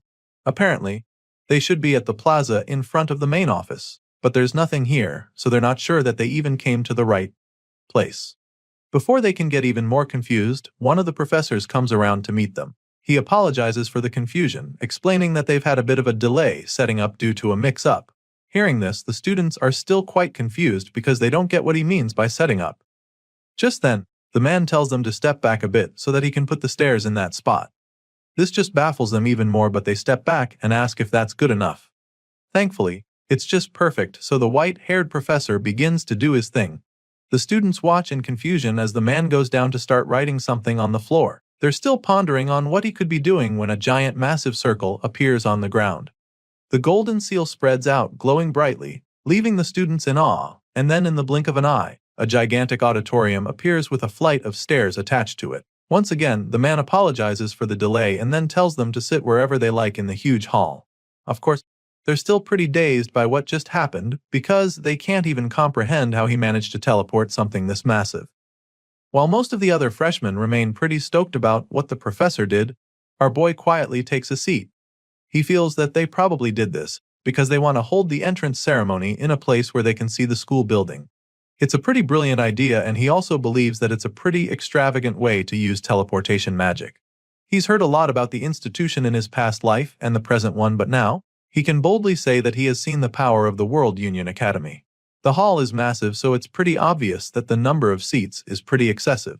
One purple-haired guy at the front points this out because he doesn't think there's need for this many seats, when only 30 students were accepted this year. However, the girl sitting next to him informs him that he doesn't even know what he's talking about. In response, he simply apologizes, claiming that he never really studied anything other than how to wield the sword. In that case, the girl decides to enlighten him a bit. The World Union Academy, as the name suggests, gathers the best students from all over the world. She first makes him understand this, and before she's even done talking, she points up at the sky in excitement, announcing that the others have arrived. That's when everyone else looks up at the sky to see the fleet of airships along with huge dragons. Most of the students are terrified when they see this because they have no idea what the hell is going on. But our boy seems to know exactly what's happening. Looking up at the sky, he immediately identifies the magic airship, Strato Queen. He had boarded it once when he was part of the Liquidator subjugation squad. They say it's one of the largest airships in the world, so he's surprised that they're bringing it out just for an entrance ceremony. Well, apparently, that's just the kind of thing the World Union Academy does. Just then, the white-haired professor from earlier notices that everyone has arrived, so he decides that it's time to officially begin the entrance ceremony. A while later, just after the headmaster's speech, we catch up with our boy who currently looks bored to death. He's so close to falling asleep, and after the last couple minutes, he confirms that even the World Union Academy's entrance ceremony isn't much different from a normal one. Well, he is bored now, but that's about to change very quickly because the next item on the agenda is the greetings from the top students of each course. Gray's eyes almost pop out of his head when he sees Leonhardt, the top student of the swordsmanship course, coming forward to answer the call. At this point, our boy is a lot more interested in the entrance ceremony, and he's not the only one because all the other freshmen are staring at Leonhardt. It makes a lot of sense that they dread him this much since he was the one who defeated the examiner in an instant during the entrance exam. The guy climbs the platform and greets the professors there very politely. Apparently, this guy is so good that some say he's as good as the teacher when it comes to swordsmanship. It's a pretty bold statement, but I guess that's just how good this white-haired talent named Leonhard Appius is. At this point, the hero is really intrigued, but his thoughts are interrupted when Leonhardt suddenly asks the professors if he is allowed to speak freely. They confirm that he is free to talk, so he thanks them and prepares to give his own little speech. He starts by stating that he has just one complaint he'd like to make to the academy. But before revealing what it is, he turns to address his fellow students. Well, that's what he says at first, but then he throws a jab at our boy, claiming that he's only talking to the students who were admitted the proper way. Leonhardt tells them what an honor it is to be admitted to the academy with them, hopeful that they'll all graduate as individuals capable of making meaningful contributions to the world. That being said, he urges his classmates to work hard together, claiming that he looks forward to the days when they can aim high together as students of the prestigious World Union Academy. After giving this little speech, he returns to subtly attacking our hero by suggesting that there's someone among them who doesn't deserve to be there. He makes this bold statement and then turns to the divine eye Professor Ariel, asking her to confirm if he's correct or not. The red-haired professor's expression instantly changes from a look of pride to shock. She's utterly taken aback by the allegations, so she tries to correct him, insisting that all the students here have passed the rigorous exam. Even though they may not be as strong as he is, she makes it clear to him that it's not a wise idea to exclude the other students. After clearing this air on that, she bluntly asks him why the hell he's even asking her something like that. At this point, the persistent top student hits back at her, stating that he wasn't talking about those who have been admitted by passing their exams properly. And then, he looks Professor Ariel dead in the eye and tells her that he's talking about the student she let in through the back door with her divine eye special admission. The red-haired lady just smiles when he calls her out like this, but he doesn't even stop there, because the next thing he does is to loudly demand that the one who was specially admitted reveal himself. This dude even has the balls to demand that Gray return his uniform and leave the academy right away. Everyone seated in the hall is taken aback by his audacity. They gasp in shock, but none of them dares to challenge Leonhardt. At the same time, nobody steps up to support him. Meanwhile, the target in question is still on his seat. He hasn't revealed himself yet because he's trying to understand what the reason for this hostility is. He's pretty nervous, but he's relieved that Leonhardt doesn't even know his face, because that would be a serious problem for him. He remembers when the top student stood up to answer the call, and he's glad that the guy didn't notice him back then despite how close they were to each other. Since Leonhardt clearly doesn't know who he is, he figures that it's wiser to just remain seated because he might not get caught up in this whole thing if he doesn't actually step forward. When the special admissions student refuses to come forward, Professor Ariel finally chimes in with an unbothered look on her face. She suggests that this year's students are quite lively after seeing how bold the guy standing before her is. She makes this statement, hoping to lighten the mood, but the persistent top student just snaps at her. He makes her understand that he's very serious about what he just said, and then demands that she stop admitting students through the back door. He's about to say some more disrespectful stuff when Professor Ariel finally gets fed up. She cuts him off by appearing behind him and then prepares to show him exactly why she's a professor at the academy. Ariel asks Leonhardt if he thinks that he's stronger than the student she chose through the Divine Eye special admissions. The question catches him off guard at first because he's not completely sure. But he's already made a lot of noise and backing off now would just make him look stupid, so he musters the courage to state that he is. He's furious that she'd even ask him a question like that and wonders if she thinks that he's not as strong as the mystery student. With this response, Professor Ariel smiles even more because she knows what things are about to get interesting. She likes his attitude and proposes that they make a bet so he can put his money where his mouth is. Once again, Leonhardt is taken aback by the idea she just brought up, but she reiterates and confirms that she actually wants to make a bet, and not just any regular net, because she's actually willing to gamble with her job to prove that she didn't make a mistake. Of course, this bet means that Gray Lee's special admission will also be at stake, so our boy becomes pretty worried because this definitely wasn't part of his plans. Gray begins to panic because he doesn't even know what kind of bet this daring lady is talking about right now. Off the top of his head, Leonhardt figures that the professor probably wants to make him fight the special admission student, but she claims that she would never do such a boorish thing. After all, she believes that Leonhardt would end up dead if our boy goes all out against him. She literally tells him that he's no match for the special admissions student, and then assures him that she wouldn't intentionally make them fight because as an educator, she must not put the lives of her students at risk. Of course, the only person she's worried about is Leonhardt, so she makes this clear to him, which of course causes him to become absolutely livid. The veins in his head start bulging out as his blood begins to boil, and then he asks the lady if she's actually trying to provoke him. In response, Professor Ariel bluntly tells him that she meant every word of what she just said. As such, she suggests that they make their bet about monsters since it would be safer that way. Rather than making them fight and risk hurting each other, it's safer to see which of them is better at killing monsters. Professor Ariel makes the proposal and still manages to piss the top student off by teasing him about how he's better at fighting monsters than humans. Despite being really mad, he admits that she is truly well informed and then asks her what their bet will be exactly. Now that they're on the same page, Professor Ariel reveals that the conditions for the bet are very simple. All they have to do is kill the monsters that she picks as targets. Each round, the target monster will get stronger, and whoever fails to defeat their monster first loses the bet. That being said, the red-haired lady reveals that she will retire from her position as a professor if her candidate loses the bet. And of course, this also means that the special students will be expelled. Of course, our boy feels very uncomfortable listening to the lady gamble with his future, but then again, she's the one who got him into the academy in the first place. As for Leonhardt, she informs him that he'll have to do whatever she says if he loses the bet instead. The blondie is a little reluctant to accept these terms, because it could very well be a trap, so when the professor asks if they've got a deal, he asks her to tell him what the target monsters will be first. The guy assures her that he's confident he can handle any opponent, but also he's smart enough to try not to be caught up in some weird setup. The professor can't argue with that, so on the spot, she suggests that the first target would be an ogre general. She casually proposes it and then asks Leonhardt if that will be too easy for him, even though she knows that it won't be.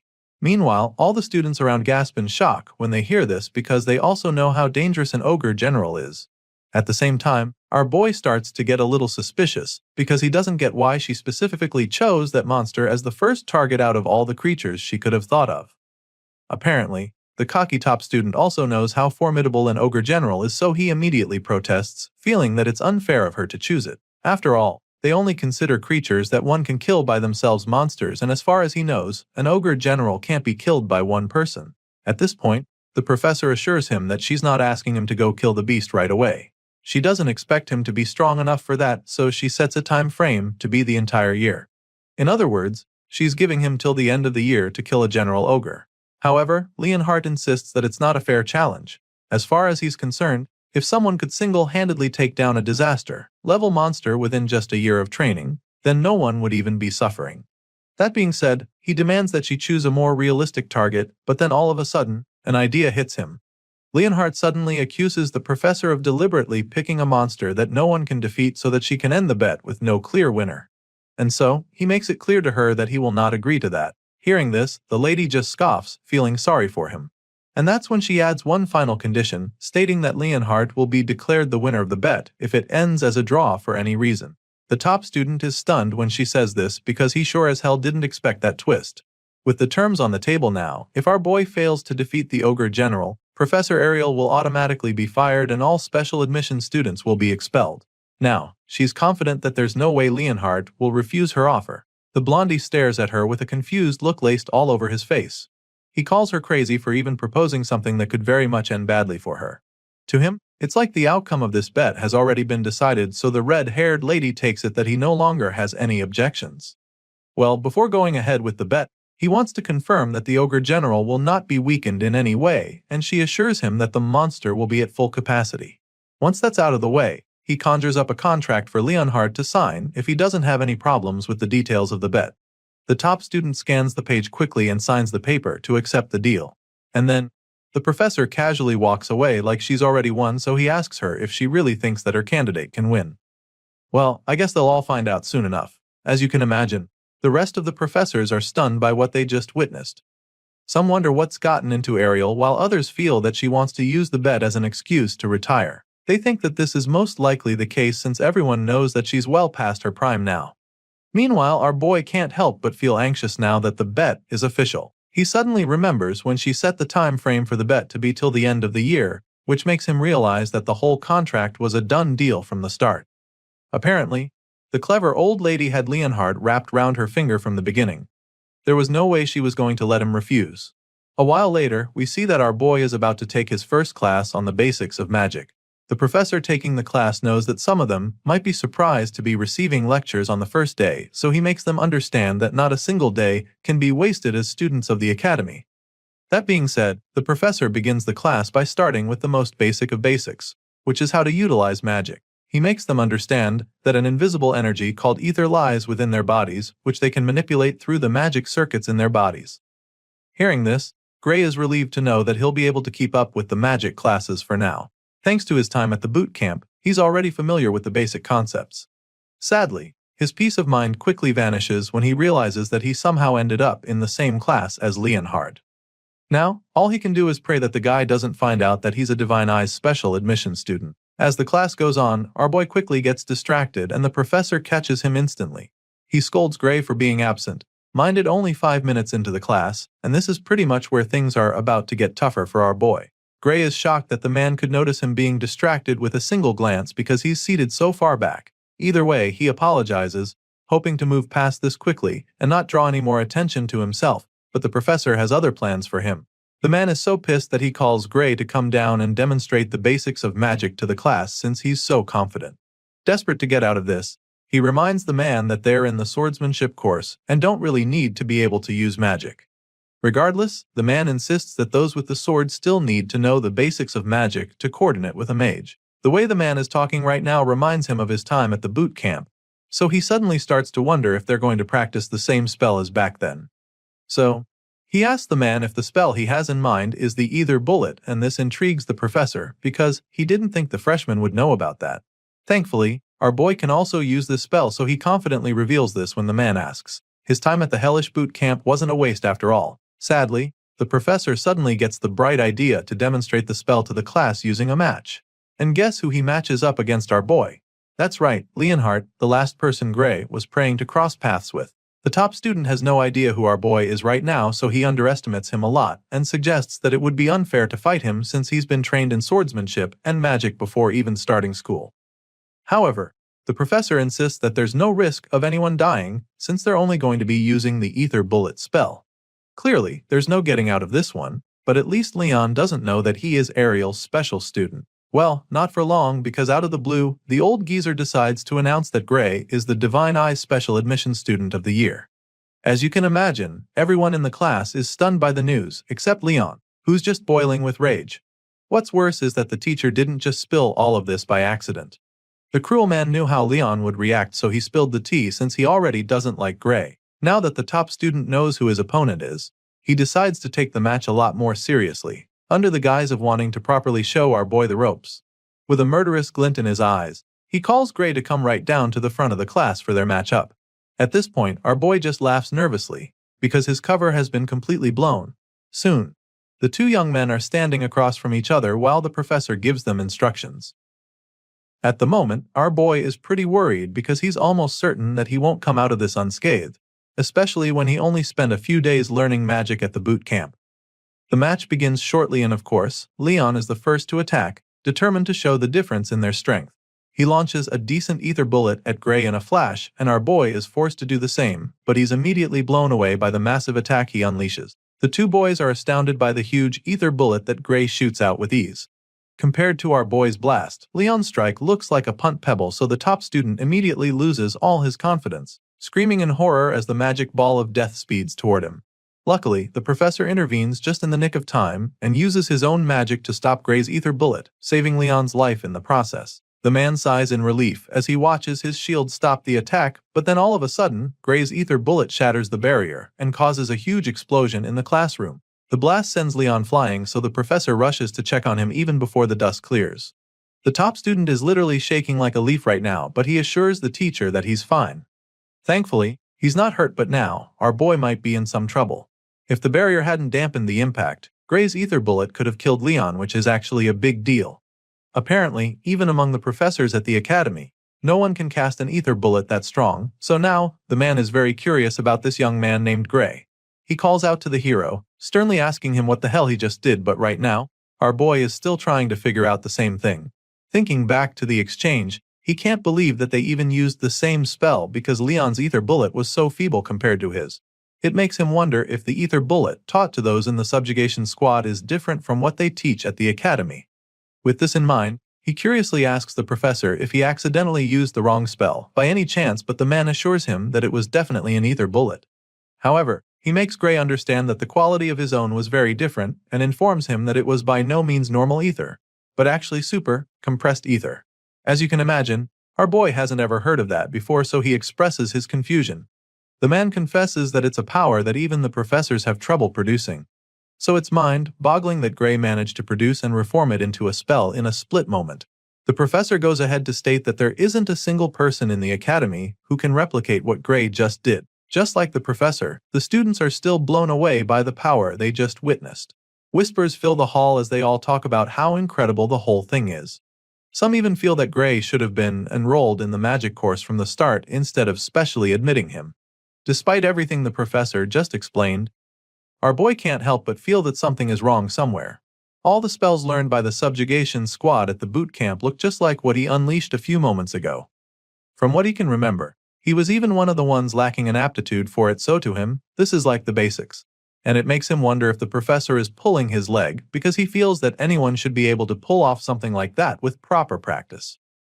Hearing this, the man just starts laughing, which catches our boy off guard. He's so confused, but the professor just laughs even harder, like a maniac. He eventually stops laughing and then strangely asks our boy to consider transferring to the magic course. The old man is convinced that the kid is more talented at magic than swordsmanship, so he even offers to vouch for him if he agrees to transfer. Unfortunately, Gray immediately dashes his hopes by politely declining the offer. Our boy claims that he'll have to pass on it because he was told that he's not very good at magic. Of course, this response sounds like absolute crazy talk to the professor, especially after what he just witnessed with his naked eyes. He doesn't even get how Gray can sag something like that when he understands the ether compression technique well enough to produce super, compressed ether at such a young age.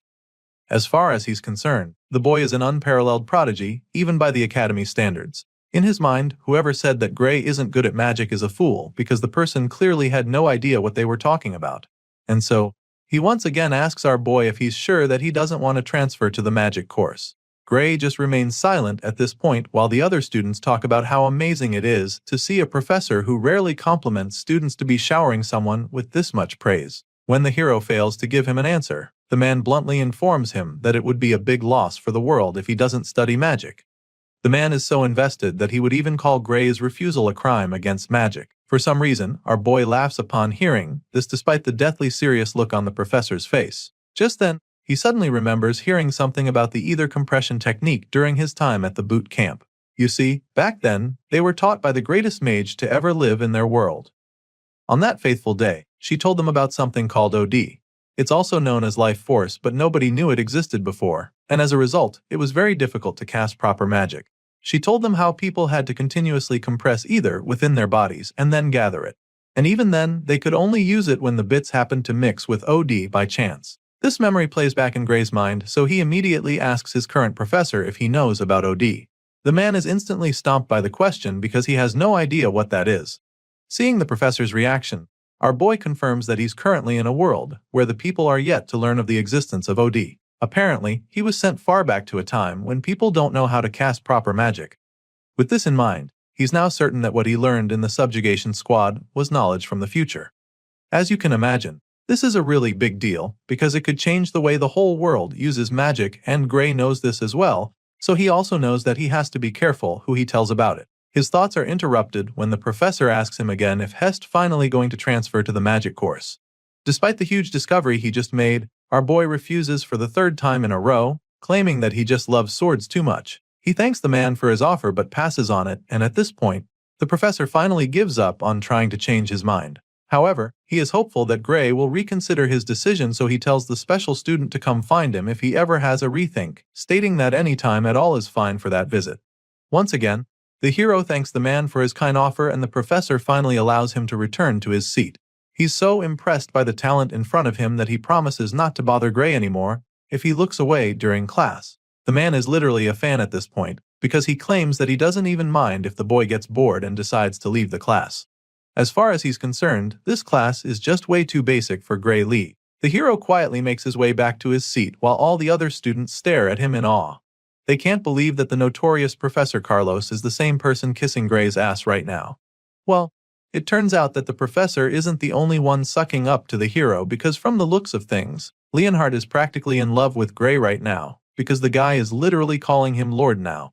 Our boy sees the top student acting this way around him, and of course, it makes him so uncomfortable that chills run down his spine. Later that day, Gray receives a note from Professor Ariel asking him to see her after class. On the way to her office, he can't help but wonder why he got summoned out of the blue. He feels that it might be Professor Carlos's doing, so he starts hoping that the red-haired lady won't advise him to change courses as well. Soon, he's right in front of her door, and immediately he knocks. She already knows it's him, so she lets him in. He's about to apologize for the intrusion when he suddenly senses a sneak attack from the side. The person tries to strike him with a sword, but his reflexes kick in at lightning speed, allowing him to block the hit and knock down the attacker. He's shocked that his body reacted on its own, but he can't think about that right now since he just got attacked. He turns to the assailant, wondering what the hell that was fire, but then as soon as he sees the girl, he can't help the feelings that he's seen her somewhere before. Gray takes a battle stance after knocking the attacker down, and then as soon as he takes a closer look, he's stunned because the girl looks very familiar. He's still trying to figure out where he's seen her before when a voice interrupts his thoughts. The person sounds impressed by what they just saw, and then our boy looks up to see that it's the red-haired professor. The lady is glad to confirm that her eyes were right about the young talent she selected, because at least now, it's clear that she didn't make a mistake. While she's bragging about her special admissions student, two of her colleagues who are in the room as well have some reservations of their own. They don't seem to like Gray very much and even suggest that the green-haired girl, Bella, didn't attack with any real intent. As such, they feel that Ariel might have even asked her to go easy on the new guy. They admit that Bella's movements were flawless, but to have her sword be knocked out of her hand so easily was just unnatural. Our boy listens to them scold the blue-haired girl and realizes that she's the famous Belle Albright from his past life. She was one of the heroes from the World Union Academy who fought against the Liquidator and was considered the greatest sorceress in the world. Of course, Professor Ariel is not pleased to hear her colleagues talking to Bella that way, so she snaps at them. The red-haired lady suggests that the both of them consider quitting as professors since they can't even tell if the girl was holding back or not. She stretches out her hand as if demanding something from them, so when they see her reaction, they immediately change their opinion. The first guy drops a stack of coins in her hand while nervously stating that they were only joking about what they said. Gray watches in confusion as this exchange happens right in front of him, and then all of a sudden, he gets a good idea of what's going on. Still, he curiously asks the professors what they're doing, and that's when Ariel informs him that they were actually gambling. Apparently, they made a bet on whether our boy would be able to fend off Bella's surprise attack or not. As you'd expect, the red-haired lady put her money on the hero, and thanks to him, she just made some really good money. For this reason, she decides to let him enjoy the spoils as well, so she tosses one of the coins at him, telling him that this is his part. At first, he doesn't know what she threw at him, so when he realizes that it's a hold coin, his eyes almost pop out of his head. A single gold coin is worth a fortune, so he's pretty blown away by it. The other professors are obviously not happy about the outcome, but they can't help the feeling that Ariel was right about Gray. It's just like the red-haired lady said, because from the exchange earlier, it looked like he deliberately didn't use his dominant arm. It's almost as if he was trying to protect his immobile arm, so they wonder if it's because of injury. This is what the first man has in mind, but his colleague isn't even sure what to think. rather than an apparent physical injury to the muscles. The first man thinks that the reason for this is more likely a deeper kind of wound. Hearing this, his colleague agrees, stating that a simple injury wouldn't cause that. Our boy listens in shock as the men analyze the situation, and he almost can't believe his ears. He's amazed that they can tell that much just from looking at him, so he expresses how surprised he is. But that's when the men remind him that they wouldn't be professors of the academy if they couldn't tell that much. Sure, to most people, it wouldn't be very obvious, but Professor Ariel was already aware about his condition during the exam. The red-haired lady has pretty much gotten all she needs from her annoying colleagues already, and since she's made them see that she was right about Gray, she bluntly tells them that it's time to leave. She can see them as they're suddenly interested in the kid, so she reminds them he's her student and makes it very clear to them that she's not going to give him up. However, the other professors don't make it too obvious that they want Gray, so they insist that they're only going to admit that he has potential for now. That being said, they inform the hero that he will fail to meet the Academy's admission standards if his wound doesn't heal in time. The two men tell Gray to keep this in mind before finally leaving the office. As you can imagine, our boy is a little threatened by what they said, because he doesn't even know when his injured arm will heal. But Professor Ariel notices him getting all anxious, so she helps him take his mind off it. Now that nuisances are gone, she suggests that they start talking about magic, which can only mean that she's heard about his incredible display in class. Our hero takes a seat along with Professor Ariel and Bella Albright so they can have the seemingly important talk. The redhead reveals that she heard about him using compressed ether in Professor Carlos's class. He's not too surprised that she already knew, but it's still pretty intriguing. In response, the experienced professor reveals that Carlos came to her office earlier, and even asked that she hand Gray over to the magic course without consulting him. Of course, Ariel didn't do that, which is why they're even sitting here having the conversation right now. She declined Carlos's request because as far as she's concerned, Gray is more suited to wield the sword than magic. The hero is pretty shocked when she says this because he literally uses magic that nobody in this world knows how to use. But for some reason, Professor Ariel doesn't think that he looks like he's good at magic compression. To her, he doesn't even show signs of having practiced it before. At this point, Gray realizes that he's dealing with a professor that's truly on another level from the others. It turns out that her divine eye is at it again, and she managed to see right through the facade that Carlos couldn't. All she needs to do is look at him to get the truth, so he realizes that it would be best for him not to lie to her. With this in mind, he calmly takes a sip of his drink and tells her that she's absolutely correct. The red-haired lady is glad to see that he's cooperating, so she asks him to tell her what sort of trick he's using to fool everyone else. She knows for a fact that he's not really using ether compression magic, so she urges him to confide in her. She promises not to divulge the information to anyone, and even offers to reward him if he lets her in on his secret. She's desperate to get answers, but it's not even for her. The reason she needs to is because of Bella. Of course, the hero is shocked that she would even say this because Bella is literally the sorcerer who taught him the very same magic in his previous life. He's so shocked that he almost addresses her as the sorceress, but he quickly dodges the bullet. Gray is truly stunned because he knows just how good Bella is. Professor Ariel can understand his confusion, so she decides to explain the situation. Apparently, even though the girl is a genius at magic theory, she's far from the best when it comes to actually using the magic. For some reason, the girl just can't use the ether compression technique properly, and it's the same reason she can't create super compressed ether. Hearing this, Gray suddenly remembers what he heard about Bella Albright being a late bloomer. She might have been the most powerful sorcerer in his previous life, but her time at the academy wasn't actually impressive. After hearing what the professor just said, he now understands why that was the case. Moving on, the professor goes on to reveal what she noticed. From what she heard from Carlos, when Gray used the super compressed ether, he didn't even look like he compressed ether at all. And so, if there's a way to use super compressed ether without actually compressing ether, then it means Bella won't have to be sent to Professor Bradley. As soon as Gray hears this name, the gears in his head start turning. He suddenly remembers the man known as Professor Varian Bradley, and judging by the horrified look on his face, it's pretty clear that the man might be a problem for students. Seeing the look on his face, Professor Ariel is intrigued that he knows of the man. Well, it's practically impossible not to know him since he's extremely infamous. After all, he has conducted countless experiments of humans, murdering many in the process. On top of that, he has caused magic disasters that resulted in the death of tens of thousands of people. To cut the long story short, Professor Varian Bradley is history's worst magic criminal. The fact that Ariel talked about Bella being sent to the man puzzles our boy a bit, because he can't believe that the man still hasn't been caught in this period. Sadly, That's the case, and if Bella can't create super, compressed ether by the end of the year, she'll be sent to him where she will undergo surgery. As you can imagine, Gray is mortified by this information, so he immediately informs the professor that it's likely a bad idea. It turns out that Ariel even knows that it's not wise. Even though the surgery is under the pretense of enhancing her magic abilities, it's actually human experimentation, and she is fully aware. Professor Ariel knows about his shady ways already, but his activities haven't been made public yet. But then again, rumor has it that he's the reason some people have died, while others were left broken. It's dangerous and scary to the blue-haired girl, but she doesn't have much of a choice because she will be expelled by the end of the year if she can't use super, compressed ether. Of course, Professor Ariel doesn't like the situation, and she'd even prefer that Bella quit the academy to having that man mess with her body. Now, our boy is really tempted to tell them the truth. However, the magic he knows is knowledge that does not even exist at this time. As such, telling them might end up changing the course of history. But then again, seeing how terrified Bella is right now, he suddenly remembers what happened during the battle against the Liquidator. He remembers how the alien invader overpowered them and defeated humanity's last hope with ease.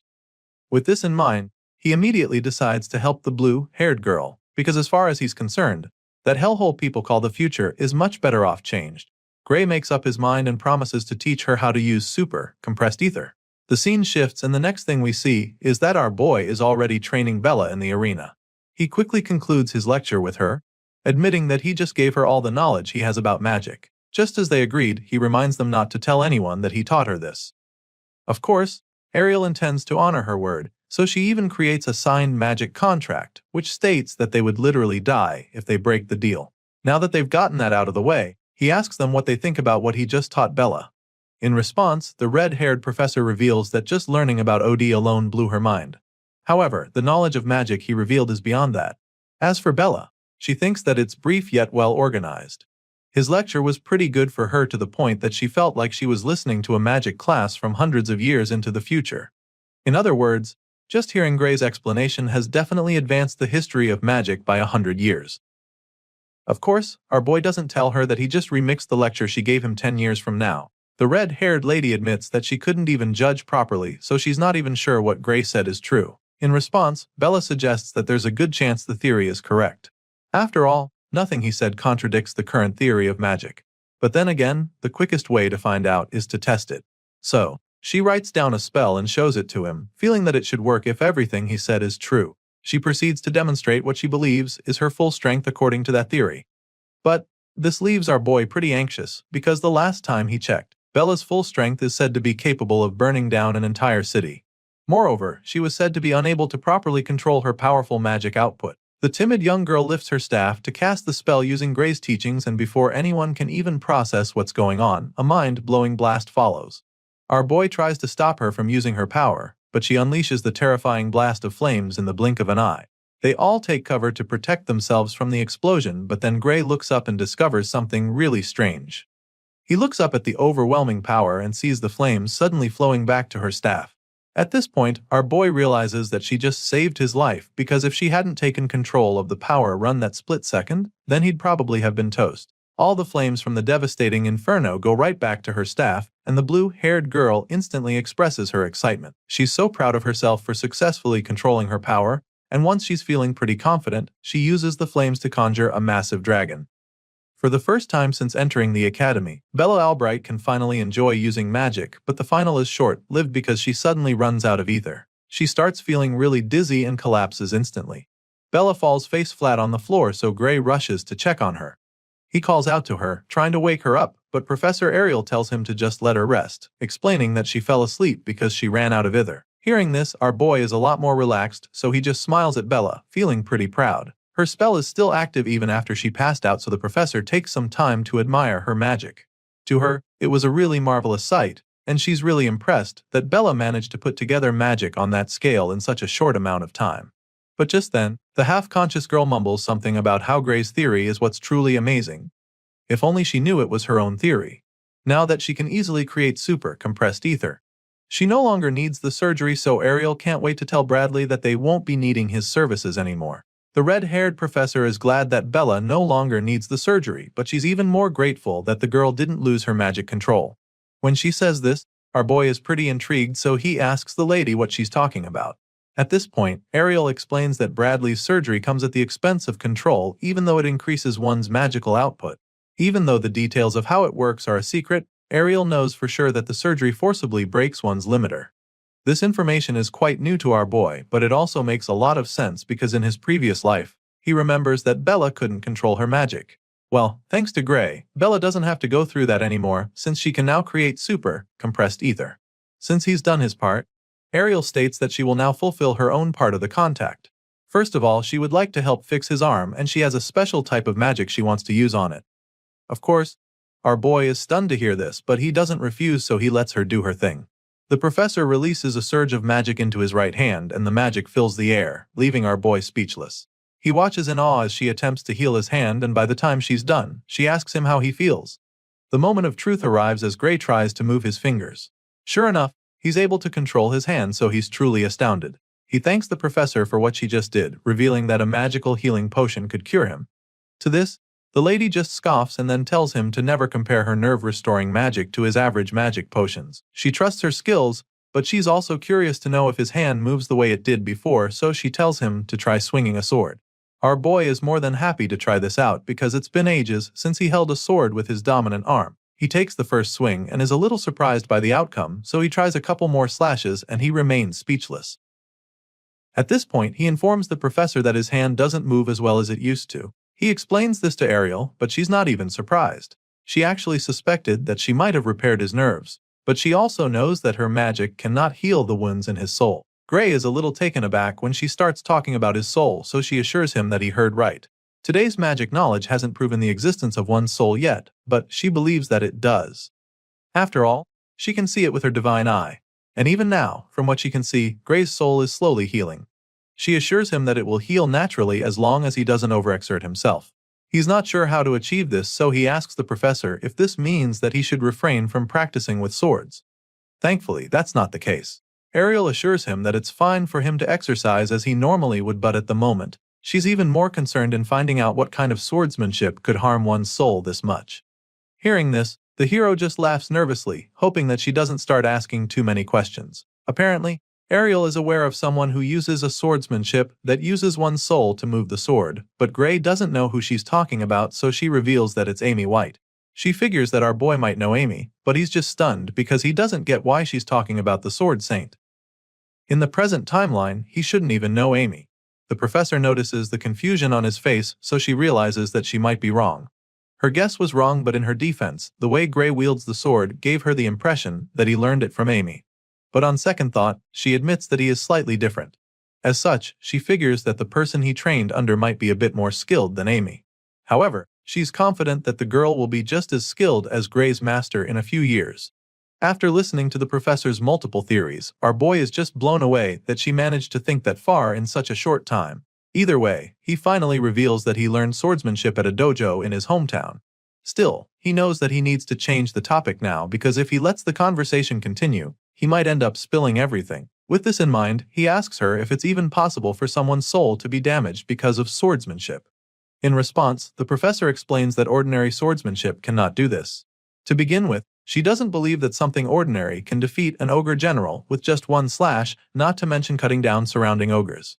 Apparently, Professor Ariel already knew of his feat, and this explains a lot. She somehow found out about his past, and so now, she's already won the bet she made earlier.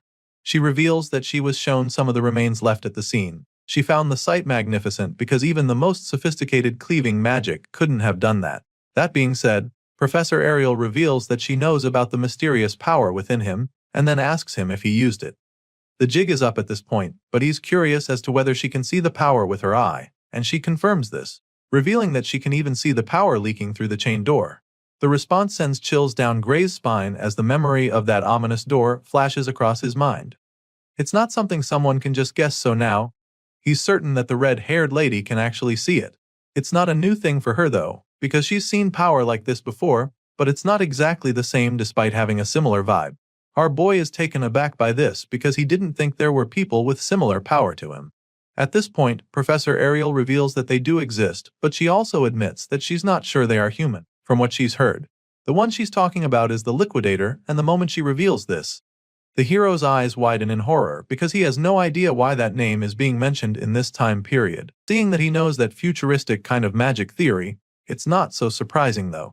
Hearing this, Gray confirms that what he's been using is really knowledge from the future. However, no one has truly figured out that part yet. Just then, the professor asks him how much he knows about the liquidator, and this leaves him dumbfounded for a second. Regardless, he tells her that all he knows is that the celestial being is an extremely dangerous threat to humanity. As far as Gray is concerned, the liquidator has to be stopped before he appears, because if that happens, then he must be destroyed no matter what it takes. For some reason, the professor thinks that his explanation is a little extreme, but she does agree that the liquidator is dangerous. Even so, Varian Bradley seems intent on continuing his experiments, and she reveals this to our guy. As you can imagine, Gray is taken aback at this point because he's not even sure how Varian is related to this. Apparently, the professor is convinced that there's a connection. As far as the lady is concerned, the liquidator is the very being that the man is trying to summon. This definitely comes as a shock to the MC because the last time he checked, the liquidator was supposed to be an alien. He's blown away by the fact that the liquidator was actually created by a man because no one had ever mentioned anything like that. But then again, the Academy in the last timeline acted as if they knew exactly where the liquidator would appear. He remembers the war and how they had predicted the location of the battlefield. Memories of their fleet heading over there flash across his mind, and so now, it starts to make a lot of sense. It's a truly shocking discovery, but it's now looking very likely that the Academy was involved in summoning the World Enders all along. Now that Gray knows what's really going on, he strongly suggests that Varian's dangerous experiment be stopped immediately. Professor Ariel agrees with him, of course, but the look on her face suggests that it's not going to be an easy task. The red-haired lady also wishes for the experiment to be stopped, but there's a major obstacle in the way. Unfortunately, the person running the project is a professor just like her, so she doesn't have the authority to shut him or his experiments down. Sure, she doesn't have the power, so she already pushed the higher-ups to cancel Varian, but they refuse to listen to her. Hearing this, Gray immediately demands to know who exactly these higher-ups are because he can't understand why anyone would sit back and watch someone start an apocalypse under their noses. He's definitely ready to go meet the authorities, but the professor sadly reveals that she is not allowed to reveal their identity to him either. She wishes she could, but she doesn't even have the authority to do. The bottom line is that no one can force the experiment to stop unless the orders come from above. As you can imagine, Gray is disappointed that he couldn't even get a name from her. And now, it's looking like the Academy's leadership is more tangled than he thought initially. The situation is looking pretty bleak, but then all of a sudden, an idea pops up in his mind. It is already clear that the higher-ups don't want to stop Varian, but if the man in question is a criminal, that should change things. This is our boy's train of thought right now, because he remembers that the man in question killed tens of thousands with his illegal experiments in the previous world. If that was the case back then, it shouldn't be much different now. The MC knows where the mad scientist's lab is, so he feels that they should take action right away. With this in mind, he informs the professor that he knows where Varian is conducting his illegal experiments and proposes that they try to catch him red-handed. After all, that's the best way to prove that he needs to be shut down. Sadly, before he even finishes stating this idea, the professor explains that this won't work either. As you can imagine, Gray is so confused when he hears this, so he asks her why they can't bust the mad scientist. Apparently, entering an academy professor's research facility without permission is a very serious crime on its own over here. That being said, the red-haired lady makes him understand that they'll be the ones getting locked up if they are unable to produce hard evidence after breaking into the lab. And so, she straight up asks Gray if he's trying to say that he already has proof of Varian's crime already. Sadly, our boy doesn't have any concrete evidence at the moment. He's working with the events that occurred in his previous life, so he can't say for sure that it's the same now. So, he doesn't say anything, confirming that he's got nothing on the shady professor. At this point, Professor Ariel suggests that they shelve this whole issue for the time being. This entire conversation just makes our boy understand that the professor's hands are tied, even though she knows that Varian and his experiments are dangerous. There's really nothing he can do at this point, so he assures her that he understands the situation. Now that they've got that out of the way, the lady suggests that they pay more attention to the more important matters at hand, which are his powers. She knows that he probably wants to learn how to be able to control it, so she offers to help him with that. Gray is blown away when she says this because he didn't even know that she could do that. Seeing the excitement in his eyes, she informs him that there's actually a professor in the academy who is very good at dealing with unknown forces. The man goes by the name Heathcote Longfellow, and Professor Ariel reveals this to Gray. Our boy is blown away by this because he's actually heard of the man before. It turns out that Heathcote Longfellow is the one who trained the Sword Saint, so it's a pretty big deal to be tutored by a man like that. Professor Ariel can tell that he's stoked about it, and she's not even surprised because she had a feeling that news would catch his interest. That being said, she offers to arrange for him to start private training with the man the following day. Of course, our boy doesn't have any issues with this, so he begs her to see to it. The very reason Gray came to the academy was so that he could master this mysterious power inside of him, but he definitely didn't expect to find a lead this quickly. The scene shifts and the next thing we see is a very intense training session between the powerful professor. Our boy is already receiving private lessons from the one and only Heathcote Longfellow, so it's a really big deal for him. At first glance, you'd think these two are in the middle of a tough sparring session based on the strained looks on their faces. But we suddenly get to see the full picture and learn that they're actually running at insane speeds through the woods. As you can imagine, our boy doesn't get why they're doing this, but he doesn't complain and just follows the professor's lead. Surprisingly, the man is somehow able to sense that Gray's mind is wandering. This is not something that he's ready to entertain, so he tells Gray to pick up the pace since he's clearly not focused enough if he has room for stray thoughts. He demands that our boy keeps running until his body is at the absolute limit. Heathcote Longfellow insists that our boy keep running and only stop once he's burned away every drop of physical strength inside him. Because only then will his soul's power awaken. The professor informs him that they will not touch the sword as long as the MC still has even a scrap of stamina left in him. In other words, Gray will have to be on the brink of death before his new tutor will be satisfied. For most people, this might just be a deal breaker, but our boy knows what he came here for, so he's not going to shy away. After all, if this is the training that the legendary Heathcote Longfellow chose for him, then it must surely have a meaning. But then again, he can't shake the feeling that while he's here running laps, Varian is already carrying out his experiments to summon the Arbiter. He really wants to focus solely on the training as the professor demanded, but Gray is not even sure if this is what he should really be doing right now. Well, despite having these doubts at the start, our boy keeps going back every day, and after a week, he reports back to Professor Ariel. He goes to see her in her office then, and she asks him how it's been going with Heathcote. Of course, our boy takes the opportunity to say what's been going on. He tells her how it's mostly been running and adds that they do a bit of sword drills at the very end. Regardless, he does feel a bit stronger, and he admits this too. Of course, the lady isn't surprised to hear this because all of this sounds exactly like Professor Heathcote Longfellow. Their discussion is suddenly interrupted when someone suddenly knocks on the door. Professor Ariel lets him in and the man gives her a letter that just arrived for her. He hands her the sealed envelope and takes his leave. Gray just watches the whole thing play out, looking all confused, but then the lady opens the letter to start reading through, and the look on her face informs him that there's something wrong, so he asks her what's up. Rather than telling him, she simply turns the paper to his face for him to see for himself. And by the time he sees it, his eyes widen in horror because the whole thing is just a report that Bella Albright has succeeded in producing super compressed ether. It appears that she has indeed gained a power closely resembling it. However, upon examination, it's clear that she has not actually compressed it. As a result, her new ability cannot be recognized as super compressed either. Therefore, the contract remains valid and the operation will proceed as scheduled. This whole letter was sent by Varian Bradley, and after reading it, Gray is absolutely furious. As far as he's concerned, this is insanity, and the professor agrees with him. So, she suggests that Bradley is determined to force Bella into surgery by all means, even if she doesn't need it anymore. The mad scientist wants to make sure that he achieves his goals. Hearing this, our boy is pretty worried about Bella and wonders if she can refuse to partake in the experiment. Well, the contract is airtight, and the red-haired lady explains this to Gray. It turns out that the only way Bella can get out of doing the surgery is if Bradley himself voids it. That being said, Bella's only choices are expulsion or the operation. In other words, if she refuses, she'll be kicked out of the academy. Of course, this is horrifying news for our boy, so he expresses his displeasure, slammed his fist on the table. Seeing that this is the way things are going, Professor Ariel tells Gray that she needs his help, and then all of a sudden, she asks him to tell her where Bradley's lab is. Apparently, the letter he just sent to her was some kind of trigger that is enough to change her mind. Remember when she said that they can't enter another professor's lab? Well, now the lady is suddenly fine with busting the mad scientist because if they are blue to expose him as a criminal, then his contract will be null and void.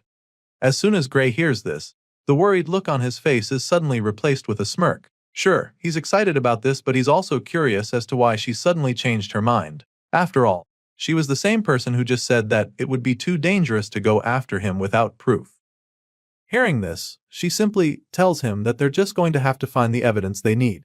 She makes this bold statement and then informs Gray that she's putting her faith in him right now. You can tell that she's nervous about this whole plan, but then again, she realizes that she's actually even put her faith in him from the start. She was bold enough to do this because her divine eye had already told her that our boy was telling the truth the whole time.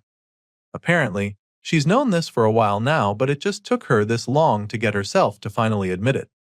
Our boy listens to her saying all of this, and it makes him feel very good about their plan.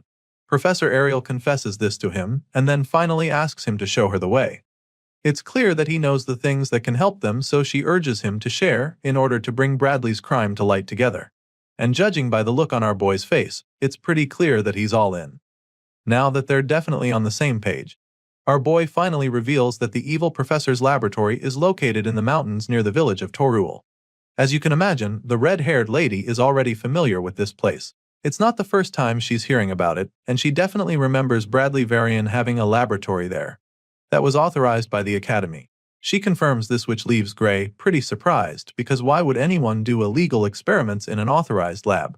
Well, the professor doesn't think he should even be surprised, because as far as she's concerned, there's no better place to conduct illegal experiments if not there. I mean, no one will bat an eyelid even if he stays there for too long, since it's a place that's been reserved for him and his research. On top of that, no other professor in the Academy has the authority to interfere with his lab, so the Torwell Mountains are just perfect for the mad scientist. Now though, that's about to change because Ariel is determined to get evidence of his crimes, since they won't be charged with breaking into his lab that way. While they're plotting and scheming on how to bust the evil professor, Bella interrupts them with a knock on the door. Of course, Professor Ariel lets her in, so the blue-haired girl comes in with a paper in her hand. From the look on her face, you can tell that she's kinda nervous. She reveals that she just received the letter, and before she can even say anything else, Ariel snatches the envelope from her. The red-haired lady tells her not to worry about anything, promising to take over from here. Of course, Bella doesn't know what the letter is even about yet, so she's pretty confused when the professor says this. She tries to ask Ariel what she means, wondering if her professor is planning to fight Bradley Varian for her sake. Going after the mad scientist is already risky enough, but Ariel seems to be doing this all by herself, which makes it even more scary to Bella.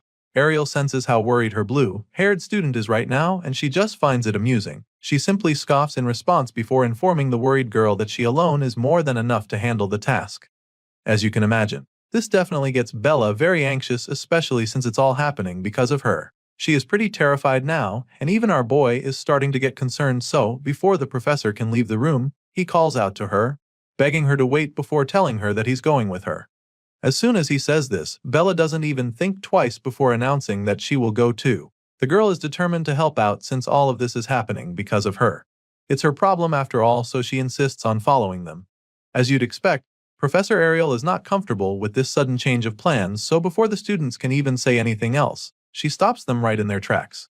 And then, she reminds them that the person they're talking about is not some ordinary man. He's an academy professor, and not only that, he's also a lunatic who has repeatedly conducted dangerous human experiments. Professor Ariel points out all of this just in case the two ambitious students have forgotten so soon.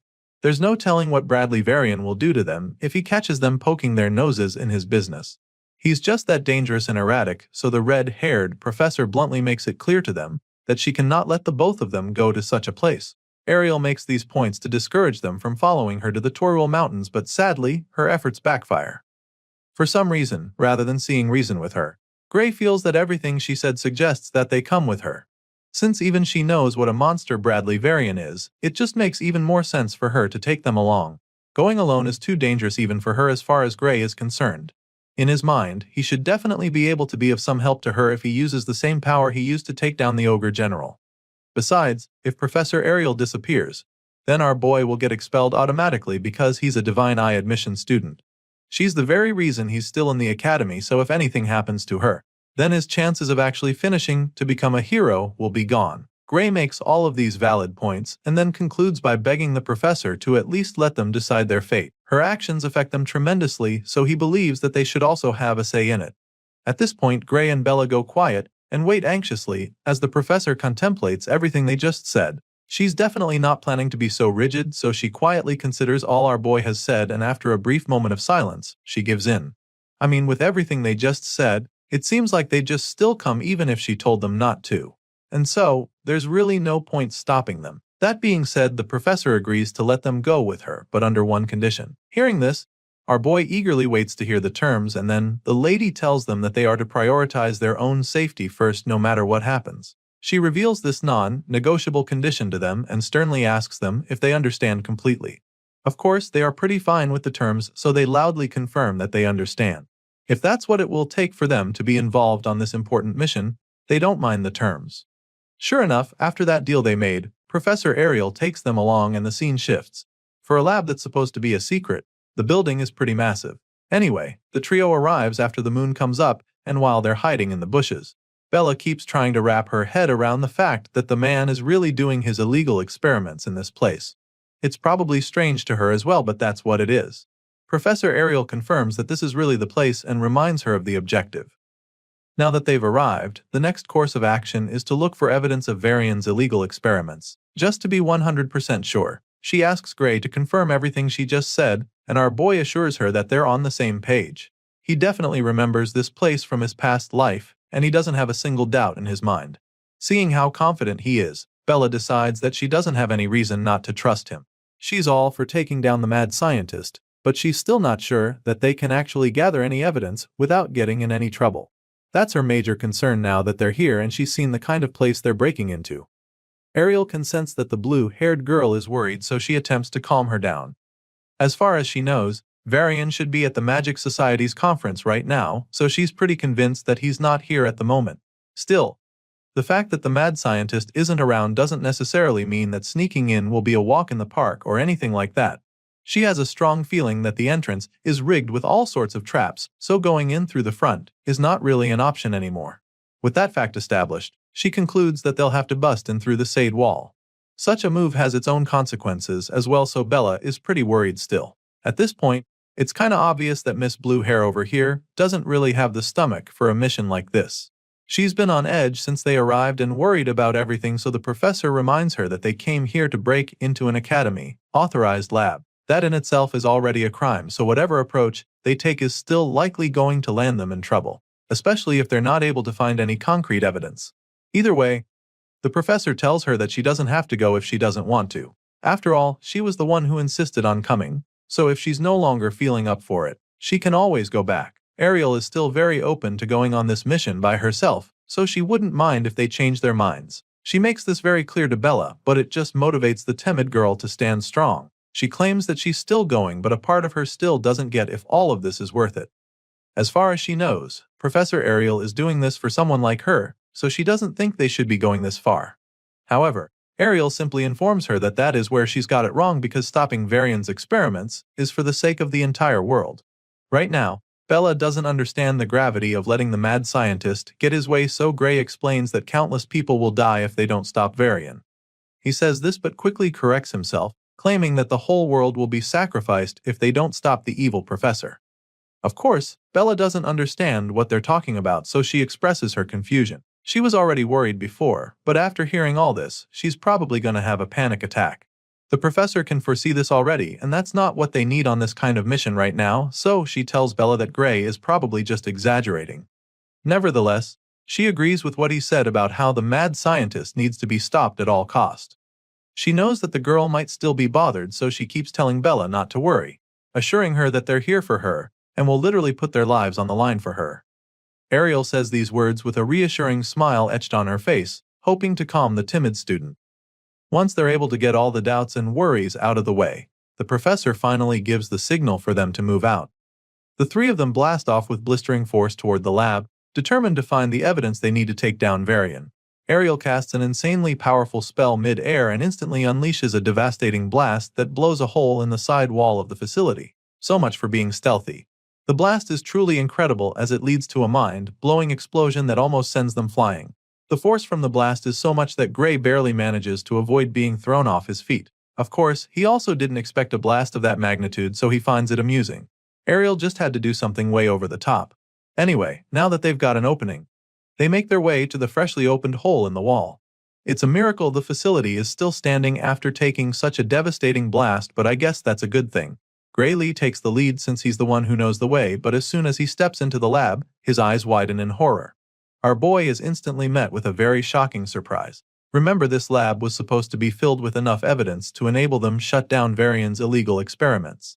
Well, what our boy finds is even more horrifying than what he imagined. It's literally a huge prison with several cells lined up one after the other. Inside these cages, there are human beings bound in chains, and those of them who are not already corpses look like they're on the brink of death. Most of the bodies are covered in blood scattered all over inside the cells. Clearly, they're now 100% sure that Varian is an evil piece of trash. This is proof that he's been carrying out inhumane research, and it wasn't even that hard to find. Looks like there's no need to make an effort searching for the evidence they came for. There's literally so many dismembered corpses in the cells that it's sickening, and Bella is probably doing her best not to freak out right now. The professor is speechless at first, but then she's finally able to organize her thoughts. For her, just a glance is enough to see 14 forbidden spells that have been used on these poor victims. Using such spells is undeniably a criminal offense, which just shows how terrible Varian is. There isn't even a need to mention the unauthorized human experiments, as far as she's concerned, because merely using these forbidden spells is an equally serious offense in the eyes of the Academy. They're still taking a tour of the horrific research facility when they suddenly come across some more disturbing stuff on the other side. Of course, they all go to investigate, and that's when they get a better view of this ominous-looking magic circle on the floor. It's surrounded with lit candles, which is even more creepy. At first glance, it looks like some sort of altar, so after getting close to it, they're a little confused. They've obviously seen more than enough proof that the scumbag professor is up to no good, so Bella asks what they should do now, because their original plan was to leave with evidence. However, she doesn't think it's right to leave just like that, because they also need to rescue the people who are trapped in the cells. At least the ones who are still alive. Gray is the first to respond to her, reminding her that they shouldn't stay here for too long. He's afraid that Varian might return and find them there if they're not careful, but before he can even finish explaining this, he's suddenly cut off. Our boy is interrupted by an ominous voice in the shadows, and that's definitely not a good sign. As you've probably guessed already, this voice belongs to the one and only Bradley Varian, who sounds really amused by the presence of unexpected visitors. They were just talking about him, so he tauntingly asks if they were calling for him. The evil professor slowly walks out from the darkness, and his colleague is the first to confront him.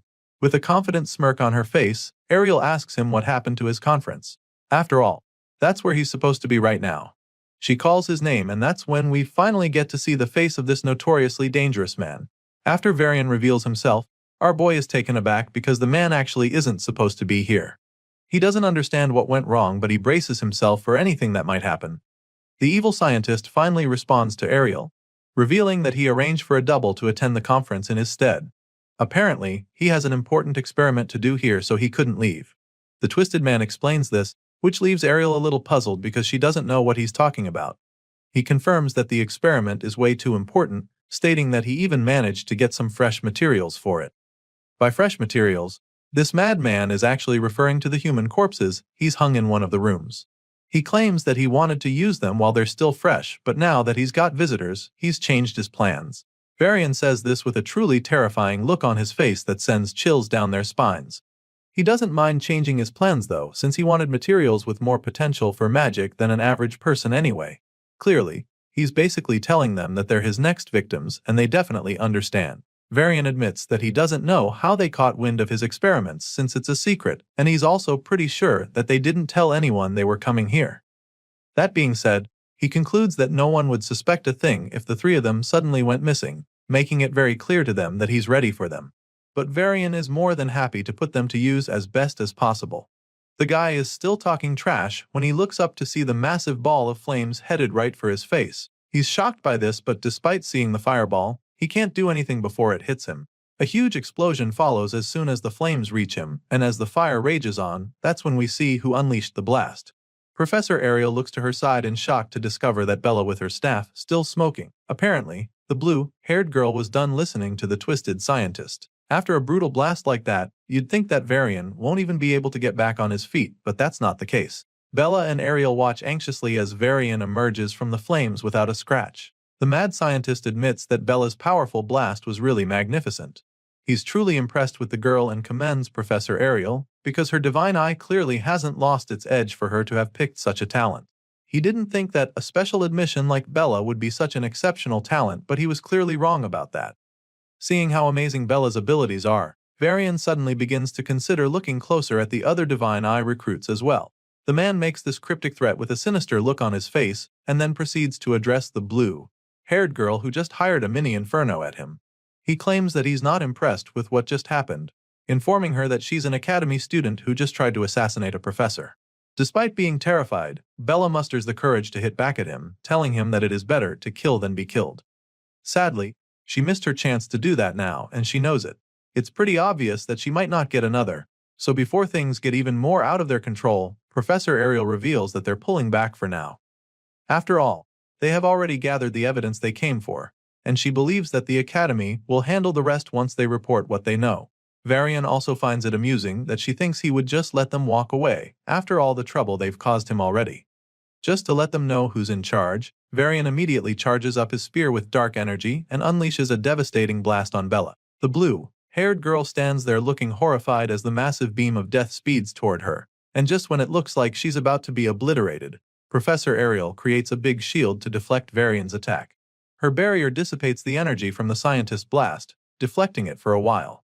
Bella just watches in terror as all this is happening, while the mad scientist seems to be enjoying himself even more. Varian laughs at Ariel's attempt, informing her that this is one of the fruits of his research known as gluttony flame. Apparently, this special move casts fire that devours defensive magic and burns it into fuel. The man confidently explains this to them, and that's when Ariel begins to realize how much danger they're actually in, because all of a sudden, she finds herself struggling to hold back the blast. Her shield appears to be giving way all of a sudden, and it's becoming very difficult for her to hold on. In theory, the gluttony flame can't be blocked because it would just consume anything in its path, and the only downside is the fact that it costs a little rare material to conjure. Hearing the smugness in his voice, Ariel musters all the strength she can to keep holding on. She pumps in more magic into her shield and reinforces it until it starts to push Varian's gluttony flame back. As soon as she gets a bit of control, she conjures a glowing floating box that looks like some kind of treasure chest. She passes the spell memory pouch to Bella and tells her to take it to Gray, claiming that Heathcote would know what to do once he sees it. Bella receives the small box in her hands and realizes that Professor Ariel is starting to struggle again.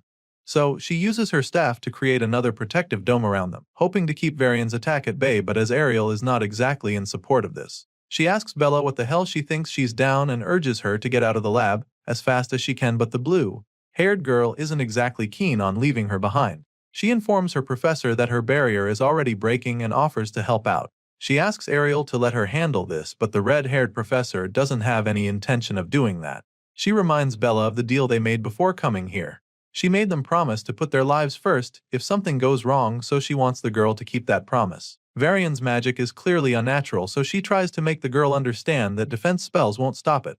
That being said, she promises to buy the students some more time so that they can escape, but before she can even finish talking, her barrier shatters into 1,000 tiny pieces like glass. Her eyes widen in horror as the reality dawns on her, but Bella assures her that everything is going to be fine. The only thing standing between them and Varian's ravenous dark spell of death is Bella's protective dome, so Ariel is absolutely terrified. The professor is so stunned by their current situation that she doesn't even run anymore. She stands right there staring at the flames of death smashing against Bella's barrier. On the other hand, the blue-haired girl just has the feeling that Varian's spell isn't even that strong. As far as she's concerned, it just needs a slightly different kind of defense magic. Seeing this, Varian yells in frustration. The man can't believe his eyes. It should be impossible for anything to hold back his spell, because he's the only one who knows the counter-magic theory for gluttony flame.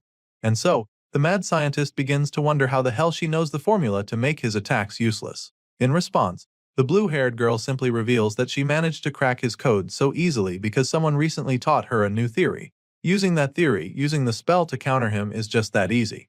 Hearing this, the evil scientist just grits his teeth in rage as he begins to rack his brain. He's so confused by the fact that someone taught her the spell, so he loses his shit and furiously demands that she give him a name immediately. The man is so desperate to find out who the traitor is that he promises to give a clean death if she gives him the name. For some reason, he thinks that's supposed to make her want to tell him anything.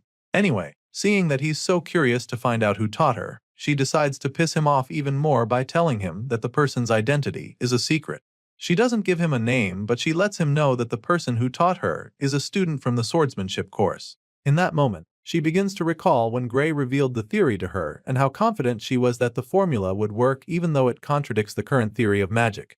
As you can imagine, the evil scientist is even more enraged when he realizes that the girl doesn't want to answer him seriously. It's obvious that she's messing with him and he doesn't take it lightly. All of a sudden, Varian reveals a huge red stone and threatens to burn her alive with it for pissing him off. Varian shatters the rock with a single punch and several skeleton ghost heads start flying toward Bella. This dark spell continues to get even more powerful when it gets to her barrier, and it's starting to look really scary, so Gray asks her if she's okay. Surprisingly, she's still completely fine. It's like she's not even breaking a sweat to hold back the evil scientist's attacks. As far as she's concerned, her barrier can definitely withstand this force, but it comes at a cost. Apparently, her mana reserves won't last the longer. She holds up the shield and Varian is very much aware of this. With the extra magic she's using to keep the barrier up, the man estimates that she's got just over a minute left with how low her mana reserves probably are now. It's just a matter of time before the shield gives way, so Bella urges Professor Ariel to attack now. She's got her hands full and can't hold for much longer, so the redhead swings until action. She activates her divine eye to assess the situation, and it only takes her a second to see that the flames from Varian's attack are thin at a particular spot. This is the weak spot she can take advantage of, and she doesn't waste another second, since she can also project mana outside the barrier. Professor Ariel goes to the edge of the dome to cast her spell and shoots out mana at that point to exploit the weak spot in Varian's attack. Her mana seeps out of the dome and moves through the flames, headed right for the evil scientist, but just when it looks like her attack is about to get to Varian, they get weaker and weaker until they finally disappear. Seeing this, Varian just laughs at her for trying to counterattack because she can't even reach him, let alone actually do any damage. At this point, Ariel begins to panic because it's clear now that hurting the guy will be a lot harder than she thought, and so she immediately starts brainstorming. You see, Professor Ariel's offensive magic is one of the weakest among the staff, and when you factor in the properties of the gluttony flame, then it's very likely that her spells are being absorbed until there's nothing left. In other words, Ariel can't get to Varian, and as if that's not bad enough, it looks like Bella is about to collapse. She struggles to keep up the barrier, but eventually gets drained completely, so she tells the others to brace themselves. Upon hearing this, Professor Ariel begins to regret her decision. She knew that something like this could happen, which was why she told Bella to run away earlier. Sadly, it's too late for that now, and they have no choice but to face the evil scientist head-on. Just when it looks like they're about to be sitting ducks, Gray steps forward, telling the ladies to leave this fight to him. The hero takes out his sword, ready to take Varian all by himself, and this definitely leaves his professor very shocked. Bella is equally taken aback by his sudden display of bravery, and she can only wonder what he's planning to do now. You see, the blue-haired girl is especially confused because she knows that his sword can't reach Varian from where they are. She tries to explain this to him, hoping to prevent him from making a dangerous move, but he just tells her not to worry, sounding absolutely certain that he'd be able to get to the enemy. With Bella failing to convince Gray otherwise, the professor gives it a try as well, asking the hero if he's sure about what he wants to do, because she knows that it could kill him if he uses that power again. On the off chance that he survives it, his healing arm might never even recover, so it's an insane risk he's about to take. Despite her attempts to change his mind, the hero just cracks a little smile and tells her that dying alone is much better than all three of them losing their lives here. Gray makes it clear to them that he's not going to change his mind and proceeds to charge up his sword.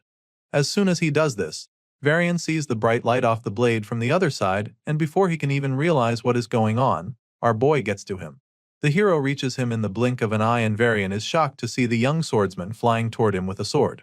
Unfortunately, it's too late to even save himself now because Gray swiftly uses a single powerful slash to take the evil scientist's head clean off. Gray decapitates the mad scientist in a flash with a vicious slash that splatters blood all over the walls, and as you can imagine, the ladies behind him are absolutely shocked by what just happened. Eventually, Varian's headless corpse falls to the ground, and that's when even Professor Ariel realizes the gravity of what just happened. Her eyes widened in awe, claiming that it's her first time seeing the real one with her own eyes. Sure, she knew that Gray was special already, but after seeing the kid take the tyrant down with so much ease, she's absolutely staggered. They're all still coming to terms with the situation when all of a sudden, they notice pieces of rock coming down. Bella looks up at this point, and that's when she sees the huge cracks in the ceiling.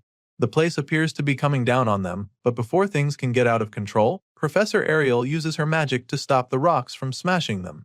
She keeps the debris suspended for the meantime, and judging by the look on her face, she's not breaking a sweat. She then turns to the young swordsman and admits that his actions were beyond her expectations. She's definitely impressed but also pretty concerned about his body, because he used that self-destructive power earlier. The moment she asks how his body is, the sword falls right out of his hand, confirming that something is wrong. It turns out that his little gimmick just now came at a cost, just as the professor predicted.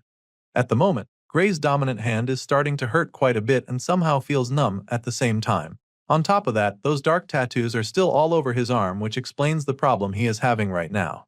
Despite all of this, Gray insists that he can still move the arm, so he picks up the sword just to prove that he is all good, and of course, this display leaves the professor really impressed. With a small smile on her face, she suggests that his training appears to be paying off a lot and showing results, which he agrees with as he sheathes his sword. Right now, the hero can actually confirm that he's getting a lot stronger because he knows for a fact that he would have passed out for days and woken up unable to move his arms if he had tried using that power back when he was still in the village. He remembers so clearly how he woke up in an infirmary to see that he had been unconscious for days. On the other hand, now using that dark energy only leaves him with a hurting harm, so he can't help but feel that it's quite the improvement. Looking back now, all the difficult things that Heathcote put him through start to make sense. Gray confirms that the training was really worth it because his mentor pushed him to the limit of body. Heathcote made sure that every drop of physical strength was drained to ensure that he activated the power in his soul, all while ensuring that they did not even touch the sword until Gray was ready. All the memories of his training run through his mind, and while he's thinking back, Ariel notices him clenching his fist like he's fighting back the pain he's feeling. So, she walks over to him and thanks him for saving them, admitting that he's the only reason that the three of them are still alive. However, she also goes ahead to apologize to him for making him use the dark power inside him. She knows that it took a toll on him, so she wants him to know that she's sorry, but our boy simply waves off the apology, telling her not to worry about it. After all, he was the one who insisted that they had to stop Varian in the first place, so he didn't mind putting his life on the line if it meant that they could put an end to the mad scientist's reign of terror. Gray Lee makes her understand that he was happy to do it, so the red-haired professor simply thanks him once again. Even though she's grateful for the risk he just took, she also knows that he can't afford to use that dark power anytime soon. It might be too much for his body to handle, so she advises him to try not to tap into the power for a while, making him understand that the damage that will follow will be irreversible. The professor makes this very clear to him, with a pretty scary look on her face, which leaves the young hero quite worried. Gray's eyes widen in horror when she says this because he knows that she's right, so he doesn't bother saying anything else besides assuring her that he understands the situation. Right after this little exchange between the two, the timid student who came along finally chimes in. Bella calls out to Gray and nervously asks him if the energy he just used was magic. Apparently, the blue-haired girl is a little confused right now, because she didn't sense any other at all when our boy was using the dark power. All this while they've been talking, she's been trying to figure out what that energy really was, but now she's come up with the conclusion that it's just impossible to even call that much power magical energy. It just doesn't make any sense to her, so she tries to get answers from the hero, but the professor cuts her off immediately. As you can imagine, Ariel doesn't really want the young girl getting involved with something as dangerous as this, so she just tells Bella that it's better if she doesn't pry into the matter any further. Of course, the blue-haired girl is just left speechless at this point, and she's probably even more curious now. So she asks the professor to tell her why she shouldn't ask questions. At this point, the red-haired lady appears to be losing her patience. Seeing that the timid student isn't ready to cooperate with her, she begins to cast a spell, and then threatens to erase Bella's memories if she can't promise to stay out of the matter and keep all of this a secret. An ominous-looking ball of magic begins to form in Ariel's palm as her divine eye glints menacingly, so when Bella sees that her teacher isn't bluffing, she finally agrees to back off.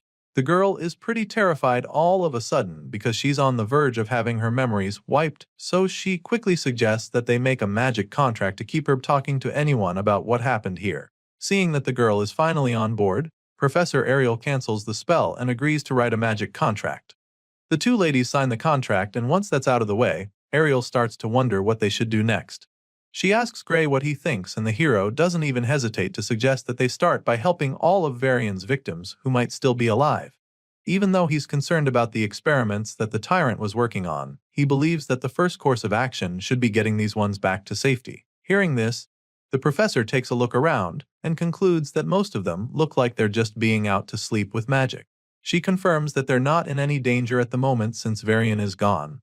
but they're not looking good either, so she figures that it would be a good idea to take them to the Academy's medical facilities just to be safe. Still, she's eager to see what the mad scientist was up to, so with this in mind, she snaps her finger to cast another spell. This time around, she uses the magic to encapsulate all the victims inside a magic bubble while they're still lying in the cells. Ariel explains that this spell will protect them from any external harm for the meantime. After covering them all in protective bubbles, she decides that it's time to investigate further inside. The trio make their way deeper into Varian's lair and continue to get creeped out with every step they take. Now that she's looking at this place a second time, Ariel realizes just how insane this dungeon lab actually is. They look into the cells and it's one horrifying thing or the other. They come across a cell with human corpses hung in a row inside, and she doesn't even need her divine eye to know that illegal activities were being conducted here. Almost everything that Varian did involved the use of human sacrifice to produce magical catalysts or enhance a human's magical abilities. There's dozens of dead bodies with pipes running through their mouths and other parts of their bodies, used to drain the life out of them for the twisted experiments. They've definitely seen a lot of crazy stuff, but Ariel can't help but notice that there's not a single experiment relating to the liquidator. And so, this makes her wonder if Varian's ties to the world Ender could be in a different facility. And it's pretty strange to our boy that they haven't seen anything about the liquidator here, because in his past world, an incident that killed tens of thousands of people occurred in this very place. Things aren't adding up right now, so our boy starts brainstorming. He doesn't understand how the mere production of a magical catalyst could cause such an incident of that scale. As he's trying to put the pieces together, a horrifying realization suddenly hits him. Chills run down his spine when he suddenly remembers that the thing that killed all those people in his past world was a miasma that welled from the ground.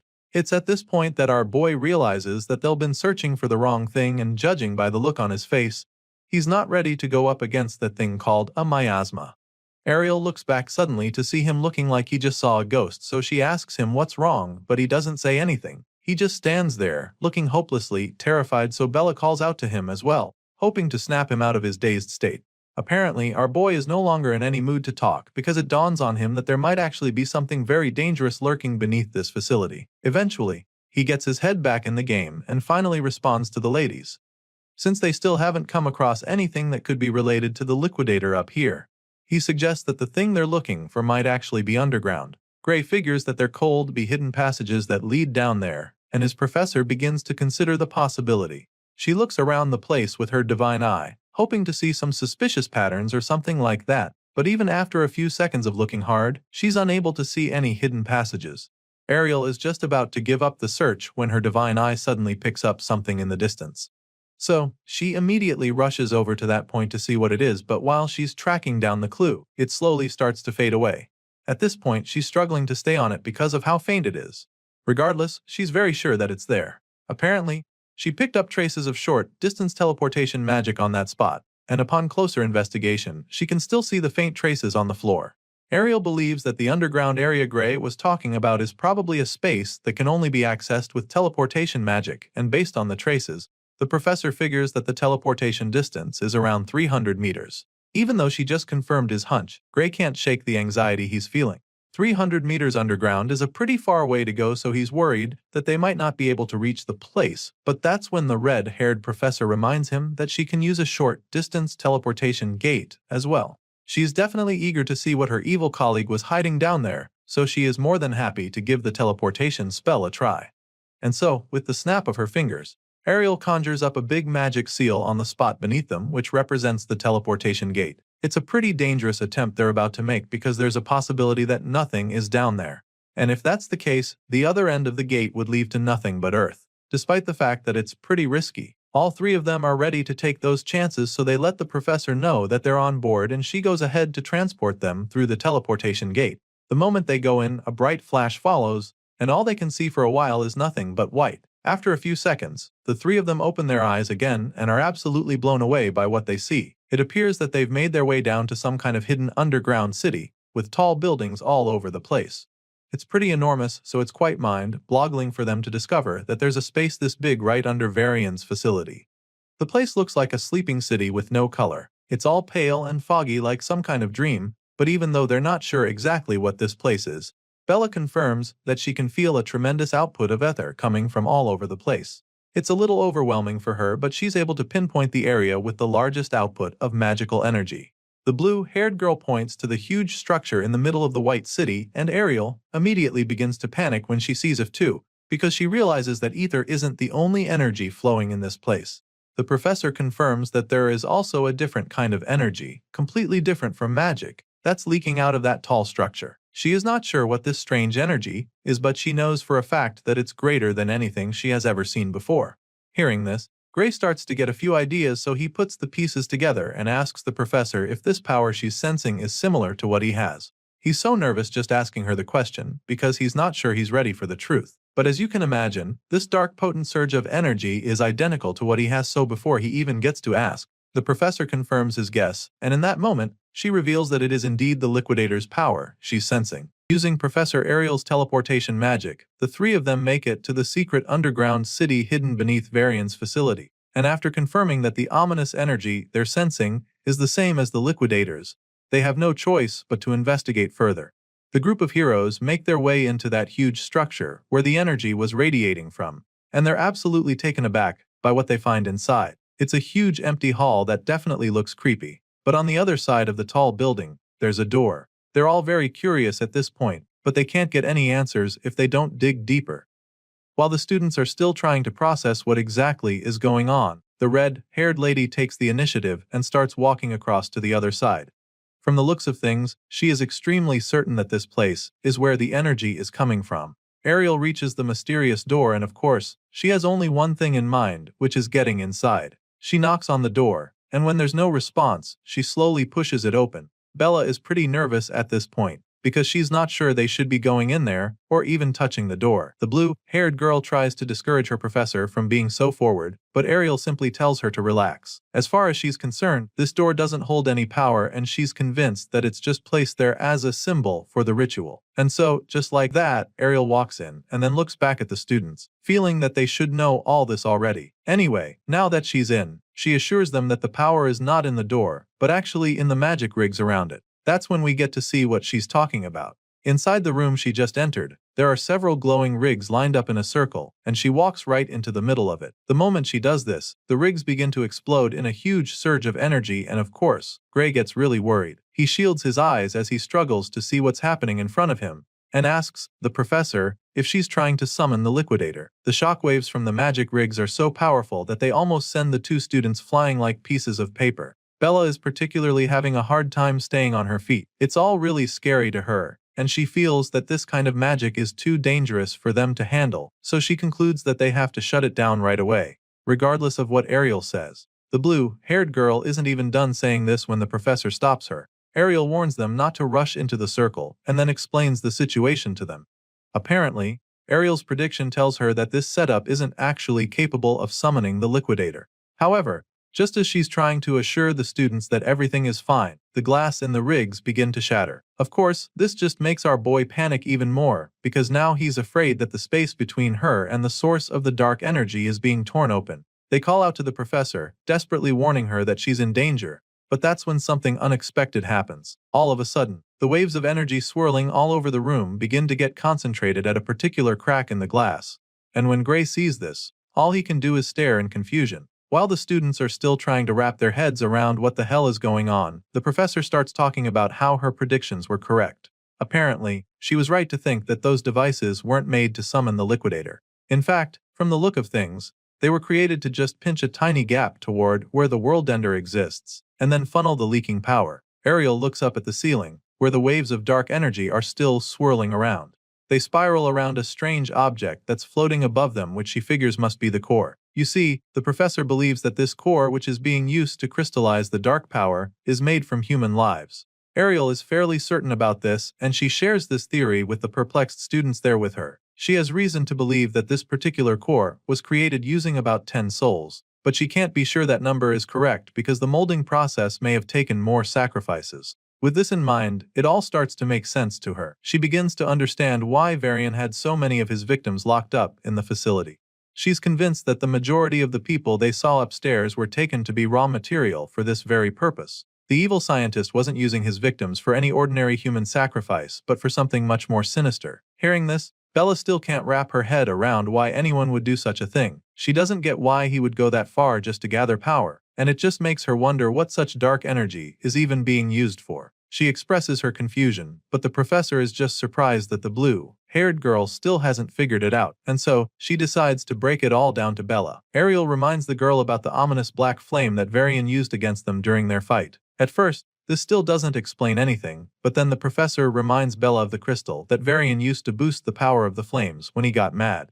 As far as Ariel is concerned, this core will look like those crystals by the time it's done being formed, and this time around, she has a feeling that this new catalyst won't be limited to just black flames by the time it's fully formed. The professor fears that such power can be used to do a lot of horrible things, and if they mass-produce the stuff, then there's no telling what they could actually do with it. Just as she finishes explaining all this to the students, the cracks begin to disappear without a trace. With everything that Ariel just said, our boy finally has a clearer picture of what's going on, so he realizes that maybe Varian wasn't even trying to summon the liquidator after all. However, Ariel isn't completely sure about that. Whether Varian tried to reach the liquidator or not, she doesn't know for sure, but what she can tell is that the space-opening magic rigs were pushed to the limit.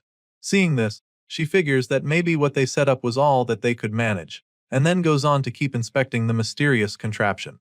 While the professor is busy examining the whole thing, Bella just takes a look around and easily concludes that this apparatus is insanely valuable. It all looks so futuristic, and the components are things that she has never come across before. The blue-haired girl is pretty blown away by this underground lab because she's never seen spatial warp magic that is this precise and high output. As you can imagine, the professor confirms her assertions, boldly stating that making one of these setups would literally cost a nation's budget. That's definitely a bold statement, but the truth of the matter is that Ariel isn't even trying to exaggerate, which is why she's shook by the fact that there are practically 8 of the magic rigs in this secret laboratory. It's a mind-blowingly expensive project for sure, so there's only one organization that comes to her mind. Hearing this, Bella takes a quick guess, wondering if her professor is thinking about the Discar Empire, but Ariel explains that those aren't even the suspects she has in mind. Sure, everyone knows that the Discar Empire is the biggest country in their world, but for some reason, Ariel doesn't think they're the ones behind this. You see, the professor doesn't think that the Discar Empire has the magical research resources to build one of these. At this point, the blue-haired girl is left completely stumped because she has no idea who could be behind this if Ariel doesn't think her guess is right. Well, the professor is convinced that there has to be some kind of organization running the show, and this organization has to be one with magical research that's far greater than anything the Empire has. Ariel shares her thoughts with the students, hoping to get them on the same page with her, but Bella still looks pretty confused, so our boy is forced to spell it out and reveal that Ariel is talking about the World Union Academy. Gray is convinced that they are the ones behind this based on everything that the professor said, and when he asks if he's correct, the red-haired lady reveals that he's absolutely spot on. You see, as far as she's concerned, no other research body can support this scale and budget, so she has very good reason to believe her instincts. Even after listening to everything, Bella still finds it pretty hard to believe that the Academy is behind something like this. It just doesn't make any sense because the World Union Academy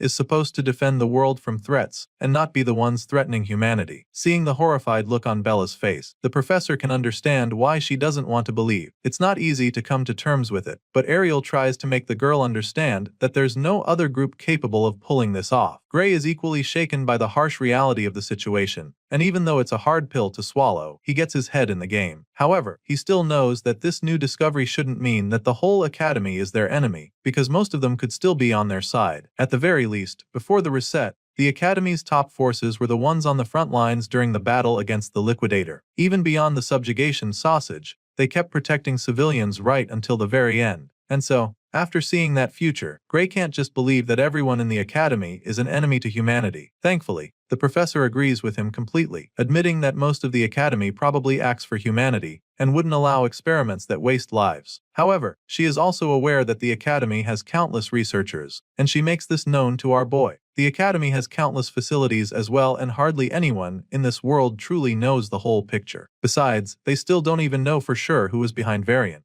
All they know is that the person or persons has some serious backing. Ariel knows for a fact that her twisted colleague couldn't have arranged all of this with his authority alone, which means that he must have had some people in the Academy who were working with him. Hearing this, Bella becomes really nervous because it's starting to become pretty obvious that they can't fully trust the Academy either. She anxiously asks the professor if this is the case, and so Ariel goes on to reveal how she's been watching the academy from the inside for decades, and in that time, she's come to learn that it's not an organization that one can trust blindly. Even if she's not aware of any other details, this, she can tell the younger ones for sure. Ariel claims that most of the people inside must actually think that they're doing what's best for humanity, including the ones behind this experiment. As far as she's concerned, the ones responsible for all this have probably convinced themselves that it was for the greater good. The bottom line here is that the truth has been buried in the dark amongst many of the people in the academy. With everything the professor just explained, it's pretty clear that they can't sit around anymore, so Gray eagerly asks her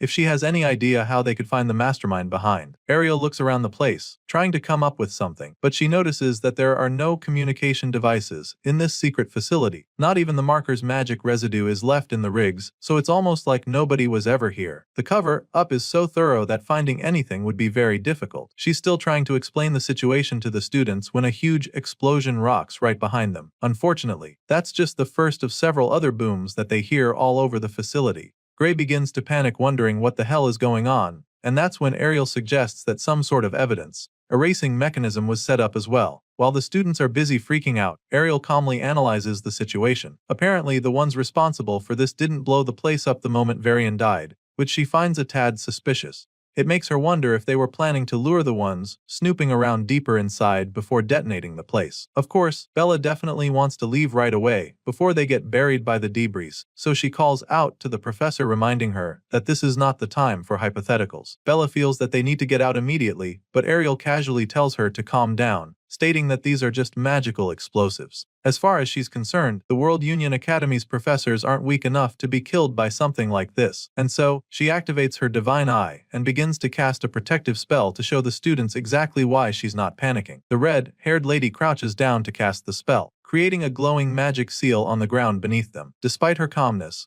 the students are still pretty troubled by the situation, so they just stand behind her, waiting to see what she does. At this point, the entire place is coming down right on top of them, and Ariel sternly warns them not to step out of the magic circle she just created. She pumps in some more magic into the spell, and the rigs begin to glow with the same bright light from her magic circle. They keep getting brighter and brighter, until all we can see is a white flash of light. As soon as this light appears, everything goes blank, and the next thing we see is the trio reappearing back on the surface. Apparently, Professor Ariel was able to teleport them back to safety just in time, before the whole place could come down on top of them. Not just that, she also managed to save all of Varian's victims too. Remember those magic glowing bubbles she covered them in? Well, she was able to teleport the captives too despite being far away, and she's pretty glad to see that everyone made it out safely. Belle still hasn't gotten over the feeling of fear that consumed her a few seconds ago. The poor girl is still shivering, because she definitely thought she was going to die when everything got out of control. Even though Ariel saved them in the end,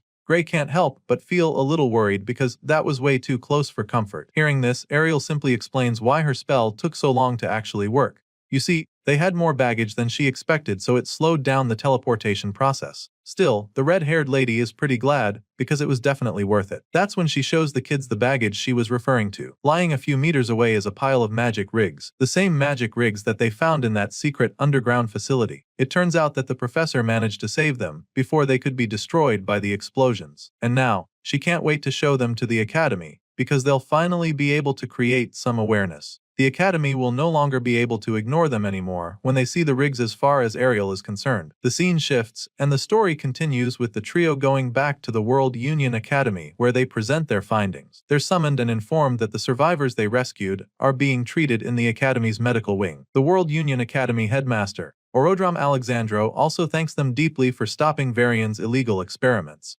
Once that's out of the way, he goes ahead to talk about the magic engines that the twisted scientist was using. He examines the schematics of the rigs, and after taking a good look at them, he confirms what Ariel says earlier. Just as the professor predicted, each one of the rigs is worth more than a national budget. Of course, Ariel is glad you see that the headmaster is on the same page with her. She points out how there were 8 of those rigs, and insists that there's no way Varian could have gathered that kind of firepower all on his own. I mean, she can't even begin to imagine how he managed to obtain these components if he did it all alone. In that moment, the headmaster suddenly reveals that these parts she's talking about are stolen goods. Orodram Alexandro states that they were hijacked mid-transport, adding that 78 transport agents were even wiped out during the heist. As you can imagine, This is pretty shocking news to the students, so they have a hard time processing it all. But Ariel just has a cold blank look on her face like she's not surprised to hear this. Apparently, she's heard of an incident like this before where 78 agents of the academy were killed, so she asks the headmaster if he's talking about the incident from 15 years ago. Ariel is actually hoping that it's not the same one, but the headmaster confirms that her guess is right, explaining that the stolen cargo back then carried these very engines. Hearing this, Ariel begins to think back, trying to recall details from that incident, and before she can even say what she remembers,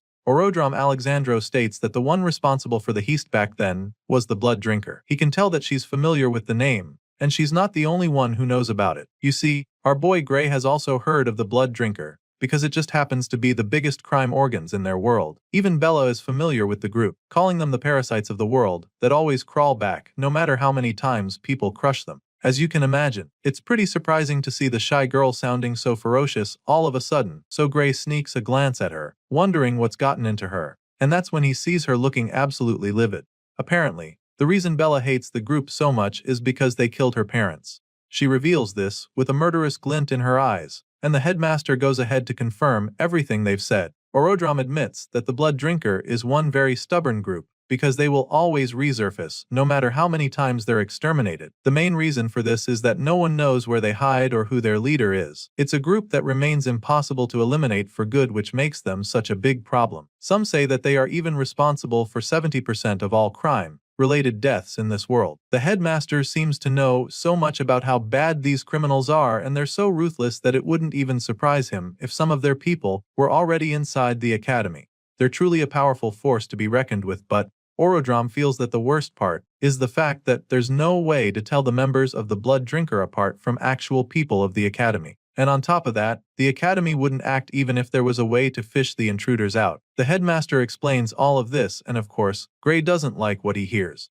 He asks the old man to explain what he meant by that last part, saying that the academy wouldn't act even if there are criminals hiding amongst them. Bro looks like he's about to snap at the old man, but before he can say anything else, Professor Ariel cuts him off, informing him that this is just how the academy operates now. She explains that anyone with talent gets a chance to grow stronger in the academy, regardless of their bloodline, their race, or gender. At this point, the headmaster chimes in, confirming all that the lady just said, and then goes on to say that all candidates who are talented enough are accepted freely into the academy, and that it doesn't matter if they're criminals. Of course, this is a pretty insane way to run things, and Bella doesn't hesitate to let them know how absurd she thinks their tradition is. As far as she's concerned, any criminals that are currently in the academy should be seriously dealt with, and she angrily states this before the headmaster. In response, the man simply claims that he agrees with her. However, he makes it known to her that the higher-ups don't seem to share that view. If it were up to him, all known criminals in the academy would be hunted down, but clearly, it's out of his control. The blue-haired girl is pretty confused when he says this because the last time she checked, he's literally the headmaster of the institution. She feels that he should at least have enough power to oversee something like this, but the man explains that he's nothing more than an underling. He may be the face of the academy on paper, but in reality, he's just a figurehead, and the authority he actually holds is laughable. The headmaster reveals all of this shocking news to the students, and then asks them if they really want to know who is truly running things at the academy. Of course, the intense looks on their faces are enough of a response for him to know that they want the answer. However, he also explains to them that they'll have to grow stronger if they want to know. As far as the academy is concerned, the more power one has, the deeper they will be allowed into the academy, and the more secrets they'll uncover. The headmaster admits that he can't call any names, but he informs the students that they have an upperclassman who has enough influence to shape the academy's entire direction. Apparently, this extremely influential senior is so powerful that he was the one who came up with that crazy policy of accepting criminals into the academy. Hearing this, Gray immediately begins to put it all together and concludes that maybe they could be able to change the traditions of the academy if they somehow managed to become stronger than this mysterious and powerful senior. And of course, the professor confirms this, admitting that strength is everything around here. At this point, both Bella and Gray clench their fists forcefully, almost as if they make the strong resolve to become as strong as they possibly can. While explaining this to the students, the headmaster can't help but ponder over something. It's a thought that he still finds pretty amusing. You see, Orodrom Alexandro knows for a fact that Professor Ariel wouldn't have been able to stand a chance against Varian at all, especially not on her own. So the fact that they were able to take down the extremely powerful mad scientist makes the headmaster conclude that one of these students did it. With this in mind, he just feels even more impressed, thinking that Ariel's divine eye must be sharper than ever for her to have been able to notice these two amazing talents. Just thinking about this, a small smile creeps up on his face, especially because he can't wait to see what kind of monster she creates by the time she's done training them. Later that day, we catch up with our boy, who's taking a walk along the hallway. All of a sudden, he notices the black tattoos spreading down all the way to his wrists again, which just makes him recall everything that the headmaster said earlier. He's finally starting to understand that indeed power is what rules the academy, which means that whether they want to take down the liquidator or uncover what's going on behind the scenes, they'll need to focus on getting stronger first. That's the only way they'll actually be able to influence anything that happens in the academy. The hero is deep in thought, probably trying to come up with a plan when all of a sudden, he senses something strange. He turns to look, and that's when he sees someone charging at him with a powerful drop kick. He sees the strike coming at the very last second, so he doesn't have enough time to react or even dodge the attack. All he can do is use his arms to shield his face. He ranks the kick like a pro and somehow even manages to stay on his feet after sliding a couple meters back. After a few seconds, he slowly peeks his head up to see who just attacked him, and that's when the guy scoffs, admitting that Gray is actually tougher than he expected. At this point, our boy snaps at the guy, wondering what the hell is wrong with him. He asks the guy what his deal is, so the crazy-eyed stranger snaps right back at him. The guy accused Gray of walking around like he owns the place and then calls him a special admission reject. As far as this troublemaker is concerned, someone like Gray doesn't belong in this hallway, and he makes this very clear to the hero. And so, the moment Gray hears this, he realizes that this goon is another one of those bigots who hate the special admission students. He's already gotten used to the hate, but this is the first time someone is actually kicking him the hallway because of it. And so, Gray concludes that this person might actually be after something more, so he reaches for his blade and asks the troublemaker if he is trying to pick a fight right now. Well, it turns out that this crazy-eyed student would actually love to go toe-to-toe with our boy, but that's not his priority right now. Apparently, he's not exactly interested in fighting Gray right now, because it seems that reject number 2 just showed up. At this point, the hero looks back to see what the bigot is talking about, and it turns out to be the red-haired professor strutting down the hallway toward them. Clearly, this troublemaker isn't exactly keen on getting in trouble with a professor of the academy, so when he sees Ariel walking over, he casually walks away, promising to finish this later. As he's walking away, he can be heard talking to someone, as if he's talking through a communication device. Mr. Crazy Eyes apologizes to someone over the phone, claiming that surveillance is too tight for him to get any closer to the target, and then promises to send someone else there soon. It just so happens that this finger-biting brainwashed hater is reporting back to Varian, which is absolutely shocking because the evil scientist is supposed to be dead. As soon as the hallway stalker leaves, Professor Ariel gets to Gray to see how he is, and she's definitely so she asks him what happened. The truth of the matter is that the hero still isn't even sure what the hell just happened, so he simply tells the red-haired lady that some random student just kicked him for no reason. He also tells her how the crazy-eyed stranger said that a divine eye special admit like him shouldn't even be walking around the academy's halls. As you can imagine, the lady is taken aback by this report, so she takes a second to process before going on to check our boy's body for wounds or bruises. Since there was no weapon and Gray wasn't injured, she informs him that there's not much she can do about the situation officially. That being said, she suggests that Gray chase the troublemaker down and punch the lights out of him for what he did. She gives him this idea with a really mischievous grin on her face, and you can already tell that she can't wait to see Gary mop the floor with the guy. On the other hand, the hero is so shocked when he hears her telling him to go punch another student, because he didn't even think he was allowed to do something like that. Well, it's not like fighting in the hallway is allowed in the academy, so she can't technically permit it since she's his professor. But then again, she suddenly starts acting like her eyesight has been getting bad lately, suggesting that she might not even notice if something were to happen nearby. At this point, Gray completely understands her angle, but rather than taking the free pass to teach the goon a lesson, he decides to let it slide. As far as he's concerned, it would be way too suspicious, so he suggests that they just leave the guy alone. Gray really doesn't want to cause any more trouble, so he doesn't mind, but the professor is a little disappointed because she was really looking forward to a showdown. Even though it's the right thing to do, she's pretty surprised that Gray actually decided not to retaliate. Besides that, the fact that he could be attacked just like that makes her begin to wonder if the Divine Eye special admits are really that disliked at the academy. Seeing how concerned she is, the MC decides to finally open up, admitting that the haters make fun of them sometimes. But that's just mockery, and he had gotten used to it.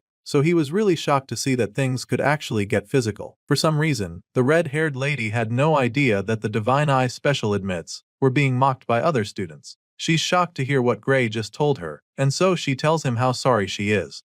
Ariel feels really bad about it and starts wishing she has a bit more authority around here. At this point, Gray notices that she's getting upset, so he immediately tries to make her feel better, assuring her that she doesn't have to worry about it. I mean, she's already done a lot for him with the limited authority she has in the institution. Heck, if it wasn't for her, he wouldn't even be in the academy right now. Besides that, he's also very confident that Bella and the others will eventually prove that the Divine Eye program wasn't a mistake. After all, it's no news that Professor Ariel has a good eye for picking out extremely talented students. Even if he hadn't seen it in this lifetime, he definitely saw it firsthand in the previous world when she single-handedly picked out some of the strongest heroes in the world who eventually became the guardians of humanity. This remark leaves the professor stunned for a second because she's never heard Gray say it to her. She's truly flattered by the compliment that her cheeks turn pink all of a sudden as she thanks him for his kind words. Despite being really touched by Gray's confidence in the others, she also tells him not to act like it's someone else's problem.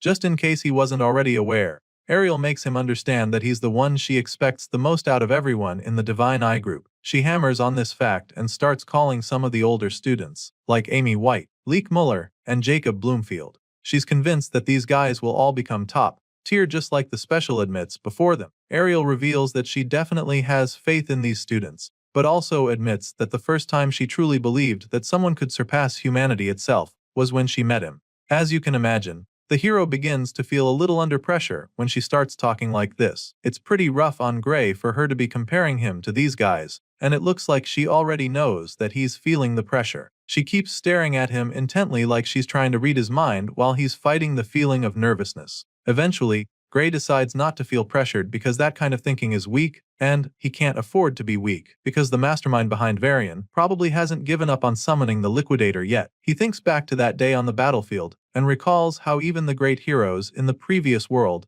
couldn't even land a scratch on the Worldender. Gray came back to this timeline for one reason, and that is to make sure that he defeats the Liquidator. Before being sent back, he was literally told that the fate of the world rests in his hands, and knowing that such a responsibility is on his shoulders, he definitely cannot afford to feel overwhelmed or be weak. The story continues a few days later in a swordsmanship class. Today, the students will be engaging in a live combat practice, and after announcing this, the professor asks them to pair up according to the list on the board. Of course, our boy Gray is present for this class, and he's really looking forward to the practical training. It's just an exercise, but he's taking it very seriously because he wants to make a statement. He feels that he needs to be very sharp today because screwing this up will mean that everyone starts badmouthing all the Divine Eye recruits again. At the very least, he needs to show that he can keep up with the regular students. That's exactly what he's got on his mind, but then he realizes how difficult that's going to be when he looks up at the board to see that he's been matched up against the one and only Leonhard Apius.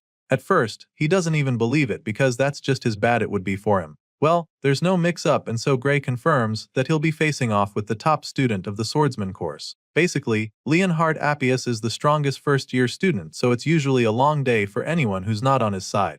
The teacher claims that he matched the students of similar skill levels as best as he could, and so she urges them not to hold back. The nonchalant professor even goes on to tell them that they're expected to take this practical as a real fight. Of course, Gray doesn't believe that this matchup was made considering students of similar skills levels. It doesn't make any sense to him how he would end up fighting the top student in the entire course when he barely got in as a special admit, as if facing the strongest freshman isn't already tough enough. The same guy in question happens to be a member of the Haters Club who despise the Divine Eye students. Knowing this, Gray figures that Leonhardt is probably itching to beat him bloody after the last incident. Our boy is still thinking about the mess he's in when all of a sudden, he feels a hand tap him on the shoulder from behind. Chills run down his spine when he hears the familiar voice, and then he turns around with a horrified look in his eyes. Sure enough, it's the blonde killing machine disguised as a student. Leonhardt's got a really wide grin etched on his face, talking about how glad he is to find out that they're going to be partners for this practical. Truly, the guy actually rates our boy. He's genuinely happy that he gets the chance to spar with Lord Gray.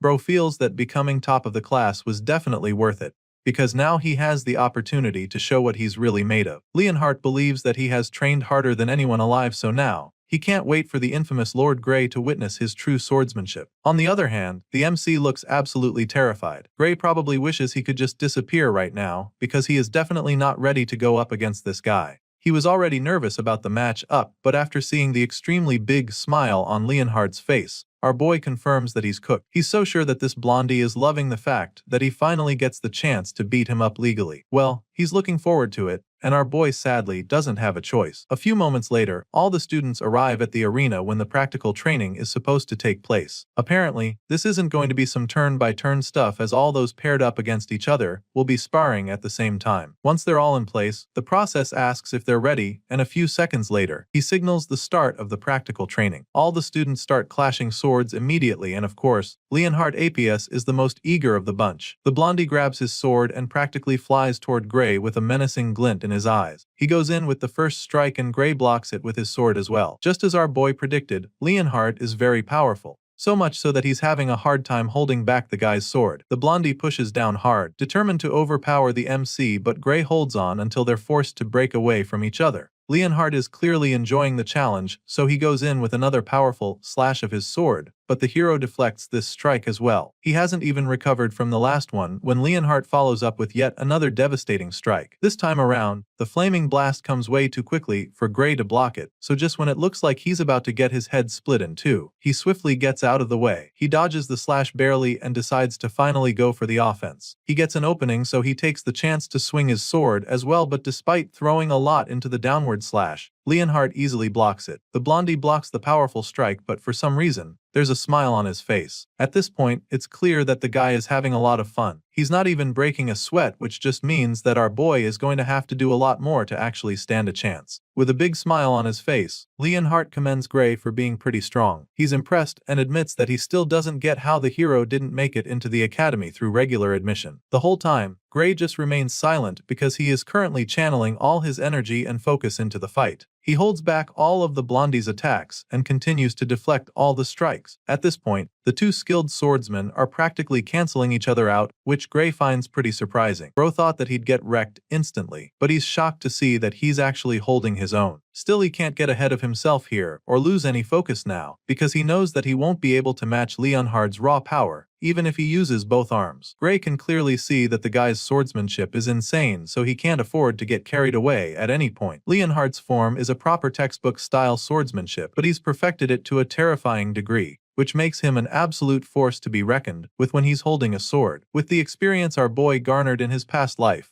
and his master's training, he can still see that his opponent is a monster, especially since he's only lived one lifetime. Gray's clash with the blondie is so incredible that all the other students even stopped their duels to watch the greatness before them. They're blown away by the fact that Gray is actually keeping up with Leonhard. It's truly insane, and some of them can't even believe their eyes. They're not the only ones having fun though, because the blondie appears to be having the time of his life. Leonhard claims that he could do this all day, but that's not the same story for Gray, who's already struggling to stay in the fight. Our boy can feel himself losing energy all of a sudden. His stamina can't keep up with the blonde beast, and if it wasn't for Professor Heathcote's training, he knows that he would have been down already. Despite being pretty tired, he forces himself to keep swinging, but what he can't wrap his head around is how Leonhard isn't even breathing hard. It doesn't take long for Gray to see that he is about to run out of energy completely, so he decides that he needs to end the match immediately. He remembers the professor telling them to treat this as a real fight, and this gives him an idea. So, just when it looks like Leonhard is about to punish him with a killing blow, he slips under the strike and delivers a vicious strike to the blondie's Achilles tendon before he can do anything about it. Some might call it a dirty move, but right now, our boy is doing what he needs to. That's it for this episode.